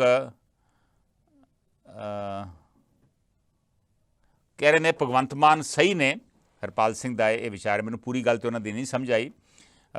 ਹਰਦੀਪ ਸਿੰਘ ਸੋਢੀ ਨੇ ਇਕਬਾਲ ਸਿੰਘ ਨੂੰ ਕਿਹਾ ਵਾ ਕਿ ਸੁਰਜੀਤ ਸਿੰਘ ਬਰਨਾਲਾ ਦੇ ਕੁਰਸੀ ਛੱਡਣ ਤੋਂ ਬੇਅੰਤ ਸਿੰਘ ਤੇ ਕੁਰਸੀ ਸਾਂਭਣ ਤੱਕ ਪੰਜਾਬ ਦਾ ਇੰਚਾਰਜ ਕੌਣ ਸੀ। ਇਹ ਹਰਦੀਪ ਸਿੰਘ ਸੋਢੀ ਨੇ ਪੁੱਛਿਆ ਵਾ। ਮੈਂ ਆਪਣੇ ਵੀ ਵਿਚਾਰ ਦੱਸੂਗਾ ਕਿ ਇਹਦਾ ਖਦਸ਼ਾ ਕੀ ਹੈ, ਜੋ ਹੋ ਰਿਹਾ ਵਾ ਇਹਦਾ ਖਦਸ਼ਾ ਕੀ ਆ, ਪਰ ਉਸ ਤੋਂ ਪਹਿਲਾਂ ਮੈਂ ਇੱਕ ਕਾਲ ਲੈਣੀ ਚਾਹੁੰਦਾ ਵਾਂ। ਹੈਲੋ। ਹਾਂਜੀ ਭਾਈ ਸਾਹਿਬ। ਸੰਧੂ ਸਾਹਿਬ ਸਤਿ ਸ੍ਰੀ ਅਕਾਲ ਜੀ। ਲਾਲ ਸਿੰਘ ਬੋਲਦਾ ਹਾਂਜੀ ਲਾਲ ਸਿੰਘ ਜੀ। ਜੀ ਲਾਲ ਸਿੰਘ ਜੀ। ਪਹਿਲਾਂ ਤਾਂ ਜੀ ਮੈਂ ਸੋਢੀ ਸਾਹਿਬ ਦੀ ਥੋੜੀ ਉਹ ਕਹਿੰਦੇ ਵੀ ਉਦੋਂ ਜਦੋਂ ਸਹੁੰ ਚੁੱਕਦਾ ਸੀ ਉਦੋਂ ਭਗਵੰਤ ਮਾਨ ਨੇ ਕਿਉਂ ਨਹੀਂ ਨੋਟਿਸ ਲਿਆ। ਸੋਢੀ ਸਾਹਿਬ ਉਦੋਂ ਭਗਵੰਤ ਮਾਨ ਨੂੰ ਆਏ ਸੀ ਵੀ ਕਿਤੇ ਕੇਜਰੀਵਾਲ ਕਿਸੇ ਨੂੰ ਹੋਰ ਨਾ ਮੁੱਖ ਮੰਤਰੀ ਬਣਾ ਦੇਵੇ, ਜਰਕਦੇ ਨੇ ਸਹੁੰ ਚੁੱਕ ਲਾ। ਅਗਲੀ ਗੱਲ, ਤੁਸੀਂ TN ਸੈਸ਼ਨ ਦੀ ਗੱਲ ਕੀਤੀ ਆ। TN ਸੈਸ਼ਨ ਤੋਂ ਯਾਦ ਕਰੋ 2019 ਦੀ ਇਲੈਕਸ਼ਨ ਵੇਲੇ ਮਿਸਟਰ ਅਸ਼ੋਕ ਲਵਾਸਾ ਨੇ ਵੀ ਸਟੈਂਡ ਲਿਆ ਸੀਗਾ, ਪਰ ਇਹਨਾਂ ਨੇ ਦਰਕਨਾਰ ਉਹਨੂੰ ਕਰਤਾ। ਅਗਲੀ ਗੱਲ ਦੇਖੋ, ਤੁਸੀਂ ਰਾਜਪਾਲ ਆ ਜਿਹੜਾ ਲੱਗਦਾ, ਜਿਹੜੀ ਸੈਂਟਰ 'ਚ ਸਰਕਾਰ ਹੁੰਦੀ ਆ ਉਹਦੇ ਥਰੂ ਲੱਗਦਾ। ਜਿਵੇਂ ਆਂਧਰਾ ਦਾ ਅਬਦੁਲ ਨਜ਼ੀਰ ਨੂੰ ਲਾਇਆ ਇਹਨਾਂ ਨੇ, ਜੱਜ ਸਾਹਿਬ ਤੋਂ ਉਹਦੇ ਤੋਂ ਮੁਕਤ ਹੋ ਗਿਆ ਤੇ ਉਹ ਲਾਦਾ, ਉਹਨਾਂ ਦੇ ਮੁਤਾਬਕ ਹੀ ਉਹ ਲੱਗਦਾ। ਜਿਹੜੀ ਭਗਵੰਤ ਮਾਨ ਹੁਣ ਸੰਧੂ ਸਾਹਿਬ, ਮੈਂ ਤੁਹਾਡੀ ਜਾਣਕਾਰੀ 'ਚ ਵਾਧਾ ਕਰਨਾ ਚਾਹੁੰਦਾ, ਇਹ ਕਿਉਂ ਪੰਗੇ ਲੈਂਦੇ ਆ? ਅਸਲ ਗੱਲ ਕੀ ਆ? ਅਸਲ ਇਹਨਾਂ ਨੇ ਮੁੱਦਾ ਬਣਾਉਣਾ ਰਾਜਪਾਲ ਨੂੰ ਲੈ ਕੇ ਜਲੰਧਰ ਦੀ ਜੀਵਨੀ ਚੋਣ ਦੇ ਵਿੱਚ ਵੀ ਸਾਡੇ ਨਾਲ ਸਰਕਾਰ ਸੈਂਟਰ ਧੱਕਾ ਕਰ ਰਿਹਾ ਹੈ ਨੇ, ਚੋਣ ਜਿੱਤਣਾ ਚਾਹੁੰਦੇ ਨੇ। ਅਸਲ ਗੱਲ ਵਿੱਚੋਂ ਇਹ ਆ, ਜੇ ਅਸਲ ਗੱਲ ਨਾ ਹੋਵੇ, ਇਹ ਕਿਸੇ ਵੇਲੇ ਇਹਦਾ ਹਿੱਸਾ ਵੀ ਰਹੇ ਨੇ ਸੈਂਟਰ ਦੀ ਸਰਕਾਰ ਦਾ। ਤੁਸੀਂ ਯਾਦ ਕਰੋ ਜਦੋਂ ਕਾਲੇ ਕਾਨੂੰਨ ਆਏ ਨੇ, ਇੱਕ ਬਿੱਲ ਨੂੰ ਇਹਨਾਂ ਨੇ ਕੇਜਰੀਵਾਲ ਤੇ ਭਗਵੰਤ ਮਾਨ ਨੇ ਨੋਟੀਫਾਈ ਕੀਤਾ ਤੇ ਜ਼ਰੂਰੀ ਇਬਾਦਤ ਵਾਲੇ ਨੂੰ, ਵਿੱਚੋਂ ਅੰਦਰ ਖਾਤੇ ਇਹਨਾਂ ਦੀ ਇੱਕ ਆ ਗਈ। ਬਸ ਆਹ ਮੁੱਦਾ ਬਣਾਉਣਾ ਚਾਹੁੰਦੇ ਨੇ ਜੀਵਨੀ ਚੋਣ ਜਿੱਤਣ ਨੂੰ ਲੈ ਕੇ ਭਗਵੰਤ ਮਾਨ ਪੰਜਾਬ ਦੇ ਮੁੱਖ ਇੱਕ ਵੱਖਰੀ ਦ੍ਰਿਸ਼ਟੀਕੋਣ ਲਾਲ ਸਿੰਘ ਨੇ ਤੁਹਾਡੇ ਸਾਹਮਣੇ ਪੇਸ਼ ਕੀਤਾ ਵਾ ਕਿ ਇਹ ਇੱਕ ਮਸਲਾ ਬਣਾਉਣਾ ਚਾਹੁੰਦੇ ਆ ਜ਼ਿਮਨੀ ਚੋਣ ਜਲੰਧਰ ਵਾਲੀ ਜਿੱਤਣ ਵਾਸਤੇ। ਪ੍ਰਵੇਸ਼ ਪ੍ਰਹਾਰ ਕਹਿ ਰਹੇ ਨੇ, ਇੰਜ ਲੱਗ ਰਿਹਾ ਵਾ ਕਿ ਰਾਜਪਾਲ ਜਿਹੜੇ ਨੇ ਉਹ ਵਿਰੋਧੀ ਧਿਰ ਦਾ ਰੋਲ ਨਿਭਾ ਰਹੇ ਨੇ ਔਰ ਮੁੱਖ ਮੰਤਰੀ ਨੂੰ ਵੀ ਜ਼ਿਆਦਾ ਠੰਡੇ ਰਹਿ ਕੇ ਕੰਮ ਕਰਨਾ ਚਾਹੀਦਾ ਵਾ, ਸਿਵਲਾਈਜ਼ ਤਰੀਕੇ ਨਾਲ ਕੰਮ ਕਰਨਾ ਚਾਹੀਦਾ ਵਾ। ਔਰ ਜਿਹੜੇ ਗ੍ਰੇ ਏਰੀਆਜ਼ ਆ, ਰਾਜਪਾਲ ਦੀ ਭੂਮਿਕਾ, ਸੀਐਮ ਦੀ ਭੂਮਿਕਾ, ਉਹ ਕਲੀਅਰ ਹੋਣੇ ਚਾਹੀਦੇ ਆ। ਇਹ ਗ੍ਰੇ ਏਰੀਆਜ਼ ਕਰਕੇ ਇਹ ਮਸਲਾ ਦੁਬਾਰਾ ਉੱਭਰ ਕੇ ਆਉਂਦਾ ਵਾ। ਬਹੁਤ ਅੱਛੀ ਗੱਲ ਭਾਈ ਸਾਹਿਬ ਪ੍ਰਵੇਸ਼ ਪ੍ਰਹਾਰ ਨੇ ਕਹੀ ਹੈ। ਸਮੀਪ ਸਿੰਘ ਕਹਿ ਰਹੇ ਨੇ ਕਿ 3 ਕਰੋੜ ਪੰਜਾਬੀਆਂ ਵਿੱਚੋਂ ਕੁਝ ਨੇ ਅੰਮ੍ਰਿਤਸਰ ਵਿਕਾਸ ਮੰਚ ਅਤੇ ਫਲਾਈ ਅੰਮ੍ਰਿਤਸਰ ਇਨੀਸ਼ੀਏਟਿਵ ਦੇ ਫੇਸਬੁੱਕ ਤੇ ਜ਼ਰੂਰ ਇਹ ਸਵਾਲ ਲਿਖੇ ਹਨ ਕਿ ਪੰਜਾਬ ਸਰਕਾਰ ਇਹ ਦੱਸੇ ਕਿ ਉਹਨਾਂ ਨੇ ਆਪਣੇ ਸੂਬੇ ਦੇ ਹਵਾਈ ਅੱਡੇ ਦੇ ਹਫ਼ਤੇ ਵਿੱਚ 5 ਦਿਨ ਚੱਲਦਿਆਂ ਅੰਮ੍ਰਿਤਸਰ ਸਿੰਗਾਪੁਰ ਲਈ ਉਡਾਨ ਦੇ ਭੇਜਣ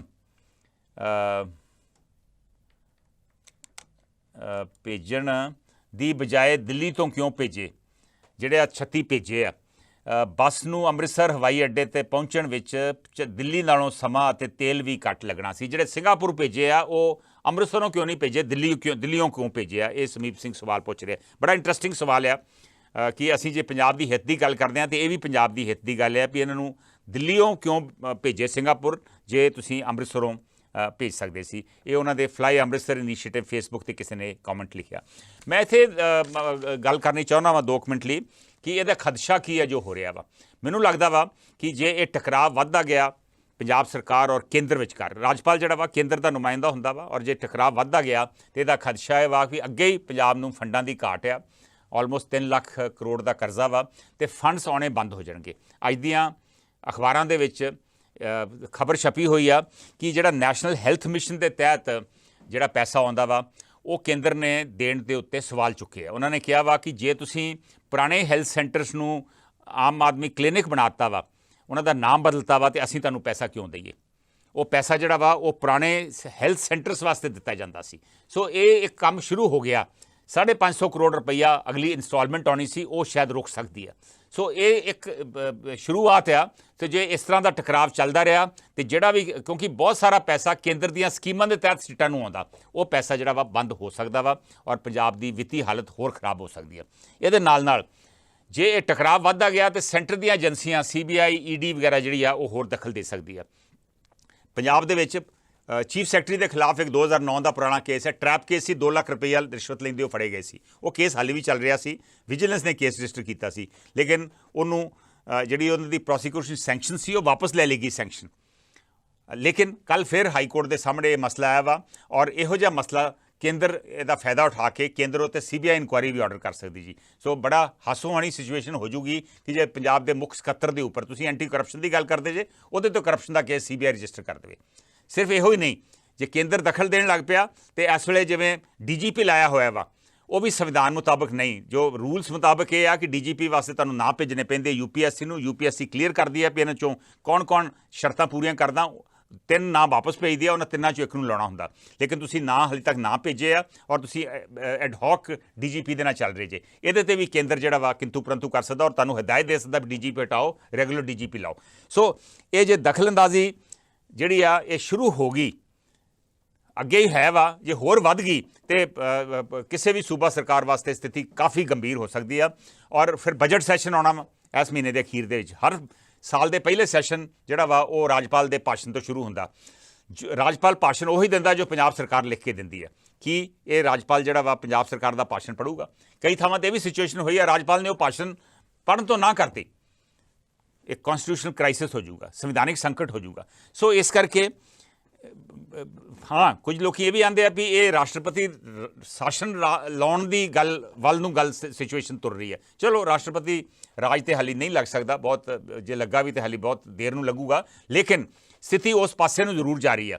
ਪਰ ਉਸ ਤੋਂ ਪਹਿਲਾਂ ਹੋਰ ਬਹੁਤ ਮੁਸ਼ਕਲਾਂ ਖੜੀਆਂ ਹੋ ਸਕਦੀਆਂ। ਮੈਂ ਜਿਵੇਂ ਦੱਸ ਰਿਹਾ ਵੀ ਬਜਟ ਸੈਸ਼ਨ ਇਸ ਮਹੀਨੇ ਦੇ ਅਖੀਰ ਸ਼ੁਰੂ ਹੋਣਾ ਵਾ, ਉਹਦੇ 'ਚ ਵੀ ਦਿੱਕਤਾਂ ਆ ਸਕਦੀਆਂ। ਸੋ ਇਸ ਕਰਕੇ ਕਹਿਣ ਦਾ ਭਾਵ ਇਹ ਆ ਕਿ ਇਹ ਸਥਿਤੀ ਜਿਹੜੀ ਆ ਮੰਦਭਾਗੀ ਆ ਔਰ ਇਹਨੂੰ ਅਵੋਇਡ ਕਰਨ ਦੀ ਕੋਸ਼ਿਸ਼ ਕਰਨੀ ਚਾਹੀਦੀ ਹੈ। ਜੇ ਇਸ ਤਰ੍ਹਾਂ ਸਿਚੁਏਸ਼ਨ ਬਣੀ ਰਹੀ ਤੇ ਸੰਵਿਧਾਨਿਕ ਸੰਕਟ ਸ਼ੁਰੂ ਹੋ ਸਕਦਾ ਵਾ, ਬਣ ਸਕਦਾ ਵਾ, ਔਰ ਉਹਦੇ ਨਤੀਜੇ ਬੜੇ ਭਿਆਨਕ ਆਪਣੇ ਵਾਸਤੇ, ਸੂਬੇ ਵਾਸਤੇ, ਲੋਕਾਂ ਵਾਸਤੇ ਸਾਬਤ ਹੋ ਸਕਦੇ ਆ। ਹੁਣ ਮੈਂ ਅਗਲੀ ਕਾਲ ਲੈ ਕੇ 2 ਮਿੰਟ ਰਹਿ ਗਏ ਆ, 1 ਜਾਂ 2 ਕਾਲਸ ਲੈ ਕੇ ਮੈਂ ਪ੍ਰੋਗਰਾਮ ਦੀ ਸਮਾਪਤੀ ਕਰੂੰਗਾ। ਹੈਲੋ ਹੈਲੋ ਭਾਈ ਸਾਹਿਬ, ਤੁਸੀਂ ਔਨ 에ਅਰ ਜੇ। ਅਗਲੀ ਕਾਲ ਪੈਚ ਹੋਈ ਆ ਲੇਕਿਨ ਉਹ ਬੋਲ ਨਹੀਂ ਰਹੇ, ਸੋ ਉਸ ਤੋਂ ਅਗਲੀ ਕਾਲ ਵੱਲ ਵਧ ਰਹੇ ਅਸੀਂ। Hello Bhai Sahib, on air ਜੇ ਤੁਸੀਂ। ਹੈਲੋ ਹੈਲੋ ਜਿਨ੍ਹਾਂ ਚਿਰ ਤੱਕ ਕਾਲ ਪੈਚ ਹੁੰਦੀ, ਮੈਂ ਦੱਸ ਦੇਵਾਂ ਕਿ ਹਰਦੀਪ ਸਿੰਘ ਸੋਢੀ, ਗੁਲਿੰਦਰ ਗਿੱਲ, ਦਵਿੰਦਰ ਲੋਪੋਂ ਹੁਣਾਂ ਦੇ ਵੀ ਕਮੈਂਟ ਫੇਸਬੁੱਕ ਤੇ ਤੁਸੀਂ ਦੇਖ ਸਕਦੇ ਜੀ। ਕੋਸ਼ਿਸ਼ ਕਰਦੇ ਹਾਂ ਇੱਕ ਹੋਰ ਕਾਲ ਲੈਣ ਦੀ, ਸ਼ਾਇਦ ਪੈਚ ਨਹੀਂ ਹੋ ਰਹੀ ਕਾਲ, ਦੇਖਦੇ ਹਾਂ, ਇੱਕ ਹੋਰ ਕੋਸ਼ਿਸ਼ ਕਰਦੇ ਹਾਂ, ਆਪਾਂ ਇੱਕ ਹੋਰ ਉਪਰਾਲਾ ਕਰਦੇ ਹਾਂ। ਹੈਲੋ ਹਾਂਜੀ, ਸਤਿ ਸ਼੍ਰੀ ਅਕਾਲ ਜੀ। ਸਤਿ ਸ਼੍ਰੀ ਅਕਾਲ ਭਾਈ ਸਾਹਿਬ, मैं राज बोल रहा हूँ जी। हाँ जी राज, अपने को आधा मिनट है प्लीज जी। बिल्कुल, मैं बड़ी कुछ करूँगा जी। देखो जी, सीएम जो कर रहे हैं जे तुसी कह रहे हो ਤੇ ਸੈਂਟਰ ਵੱਲੋਂ ਰਾਜਪਾਲ ਜੋ ਸੈਂਟਰ ਦੀ ਹੁਕਮ ਕਹਿੰਦੀ ਹੈ, ਰਾਜਪਾਲ ਉਸ ਤਰ੍ਹਾਂ ਇੰਸਟਰਕਸ਼ਨ ਦਿੰਦੇ ਹੈ। ਉਹਨਾਂ ਦੀ ਪੂਰੀ ਕੋਸ਼ਿਸ਼ ਹੈਗੀ ਹੈ ਕਿ ਕੋਈ ਨਾ ਕੋਈ ਟਕਰਾਅ ਪੰਜਾਬ 'ਚ ਕ੍ਰੀਏਟ ਕੀਤਾ ਜਾਵੇ ਹਰ ਹਾਲਤ 'ਚ। ਜਿਸ ਤਰ੍ਹਾਂ ਸੀਬੀਆਈ ਤੇ ਈਡੀ ਦੀ ਗੱਲ ਕਰ ਰਹੇ ਹੋ, ਦਿੱਲੀ ਦੇ ਵਿੱਚ ਆਪ ਪਾਰਟੀ ਦੇ ਜਿਹੜੇ ਨੁਮਾਇੰਦੇ ਸੀ ਉਹਨਾਂ ਦੇ ਪਿੱਛੇ ਸੀਬੀਆਈ ਵੀ ਲਗਾਈ ਸੀ, ਈਡੀ ਵੀ ਲਗਾਈ ਸੀ। ਹੁਣ BBC ਦੀ ਜਿਹੜੇ ਪਿਛਲੇ ਆਈ ਸੀ, ਹੁਣ ਉਹਨਾਂ ਦੇ ਜਿਹੜੇ BBC ਦੇ ਮੈਂਬਰ ਇੱਥੇ ਹੈਗੇ ਆ, ਉਹਨਾਂ ਦੇ ਉੱਪਰ ਵੀ ਉਹਨਾਂ ਨੇ ਇਨਕਮ ਟੈਕਸ ਦੇ ਰੇਡ ਮਾਰੇ ਆ। ਇਹਨਾਂ ਦੀ ਕੋਸ਼ਿਸ਼ ਹੈਗੀ ਹੈ ਕੋਈ ਸੱਚ ਬੋਲ ਨਹੀਂ ਸਕੇ, ਕੋਈ ਸਾਡੇ ਬਾਰੇ ਕੋਈ ਗੱਲ ਕਹਿ ਨਾ ਸਕੇ। ਤੇ ਇਹ ਤਾਂ ਇਸ ਤਰ੍ਹਾਂ ਫਿਰ ਬਿਲਕੁਲ ਸਲੇਬ ਬਣਾ ਕੇ ਰੱਖ ਦੇਣਗੇ ਸਾਰੀ ਸਟੇਟਾਂ ਨੂੰ, ਜਿਹਨਾਂ 9 ਸਟੇਟ ਜਿਹੜੇ 'ਚ BJP ਨਹੀਂ ਹੈਗੀ। ਤੇ ਇਹਨਾਂ ਨੂੰ ਆਪਣਾ ਇੰਡੀਪੈਂਡੈਂਟ, ਰਾਜਪਾਲ ਨੂੰ ਆਪਣਾ ਇੰਡੀਪੈਂਡੈਂਟ ਰਹਿਣਾ ਚਾਹੀਦਾ ਹੈ ਤੇ CM ਨੂੰ ਜਿਹੜਾ ਕੰਮ ਕਰ ਰਿਹਾ ਉਹਨੂੰ ਕੰਮ ਕਰਨ ਦੇਣਾ ਚਾਹੀਦਾ।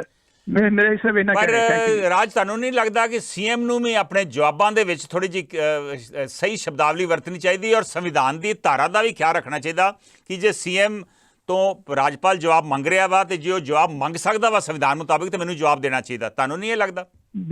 ਬਿਲਕੁਲ ਮੈਂ ਮੰਨਦਾ, ਪਰ ਮੈਂ ਤੁਹਾਨੂੰ ਇੱਕ ਚੀਜ਼ ਤੁਹਾਨੂੰ ਕਹਿਣਾ, ਜੋ ਮਰਜ਼ੀ ਤੁਸੀਂ ਕਹਿ ਲਓ, ਇਹਨਾਂ ਨੇ ਫੰਡ ਜਿੱਦਾਂ ਆਏ ਸੀ ਕਾਂਗਰਸ ਦੇ ਰਾਜ ਦੇ ਟਾਈਮ ਤੇ ਆਪਣਾ ਮੋਦੀ ਸਾਹਿਬ ਆਏ ਸੀ, ਕਹਿੰਦੇ ਮੈਂ ਇੰਨੇ ਫੰਡ ਲੈ ਕੇ ਆਇਆ ਸੀ, ਉਹ ਪੈਸੇ ਲੈ ਕੇ ਵਾਪਸ ਚਲੇ ਗਏ। ਪੰਜਾਬ ਦੇ ਬਾਰੇ ਇਹਨਾਂ ਨੇ ਕਦੀ ਨਹੀਂ ਸੋਚਿਆ। ਜਦ ਤੱਕ ਇਹਨਾਂ ਦੀ BJP ਸਰਕਾਰ ਨਹੀਂ ਹੁੰਦੀ ਤਦ ਤੱਕ ਇਹਨਾਂ ਨੇ ਪੈਸਾ ਪੱਲੇ ਨੂੰ ਇੱਕ ਪੈਸਾ ਨਹੀਂ ਦੇਣਾ ਪੰਜਾਬ ਨੂੰ। ਤੇ ਦੂਸਰੀ ਗੱਲ, ਜਿਹੜੇ ਦਿੱਲੀ ਦੇ ਵਿੱਚ ਮੇਅਰ ਦੀ ਚੋਣ ਵਾਸਤੇ ਆਪ ਪਾਰਟੀ ਜਿੱਤੀ ਹੋਈ ਹੈ, ਲੋਕਲ ਜਿਹੜੇ ਹੋਏ ਇਲੈਕਸ਼ਨ, ਫਿਰ ਵੀ ਮੇਅਰ ਵਾਸਤੇ ਇਹਨਾਂ ਨੂੰ ਇੰਨਾ ਟਕਰਾਅ ਕਰਨਾ ਪਿਆ BJP ਕਰਕੇ। ਇਹਨਾਂ ਨੂੰ ਕਿਸੇ ਪਾਸੇ ਵੀ ਚਾਹੁੰਦੇ, ਹਰ ਪਾਸੇ ਸਾਡੇ ਰਾਜ ਹੋਵੇ, ਹਰ ਪਾਸੇ ਸਾਡੀ ਗੱਲ ਸੁਣੀ। ਮਿਹਰਬਾਨੀ, ਥੈਂਕ ਯੂ। ਚੁਣੀਆਂ ਹੋਈਆਂ ਸਰਕਾਰਾਂ ਨੂੰ ਕੰਮ ਕਰਨ ਦੇਣਾ ਚਾਹੀਦਾ ਵਾ, ਇਹ ਰਾਜ ਹੋਣਾ ਦਾ ਵਿਚਾਰ ਆ, ਦਿੱਲੀ ਹੋਵੇ, ਪੰਜਾਬ ਹੋਵੇ ਜਾਂ ਕਿਤੇ ਹੋਰ ਹੋਵੇ। ਬੜੀ ਇੰਟਰਸਟਿੰਗ ਡਿਬੇਟ ਸੀ ਔਰ ਅਸੀਂ ਆਸ ਕਰਦੇ ਹਾਂ ਕਿ ਇਹ ਮਸਲਾ ਹੱਲ ਹੋ ਜਾਊਗਾ, ਔਰ ਜੇ ਨਾ ਹੱਲ ਹੋਇਆ ਤਾਂ ਅਗਲੇ ਦਿਨਾਂ ਦੇ ਵਿੱਚ ਵੀ ਗੱਲਬਾਤ ਇਸ ਮਸਲੇ ਉੱਪਰ ਜ਼ਰੂਰ ਕਰਾਂਗੇ। ਵਾਕਈ ਇੱਕ ਸੰਵਿਧਾਨਿਕ ਸੰਕਟ ਬਣਦਾ ਨਜ਼ਰ ਆ ਰਿਹਾ ਵਾ ਔਰ ਇਹਦੇ 'ਤੇ ਆਪਾਂ ਕੜੀ ਨਿਗਾਹ ਰੱਖਾਂਗੇ ਔਰ ਤੁਹਾਡੇ ਨਾਲ ਇਸੇ ਤਰ੍ਹਾਂ ਵਿਚਾਰ ਵਟਾਂਦਰਾ ਸਾਂਝਾ ਕਰਦੇ ਰਹਾਂਗੇ। ਤੇ ਹੁਣ ਦਿਓ ਮੈਨੂੰ ਇਜਾਜ਼ਤ। ਨਮਸਕਾਰ, ਸਤਿ ਸ਼੍ਰੀ ਅਕਾਲ, ਖੁਦਾ ਹਾਫਿਜ਼।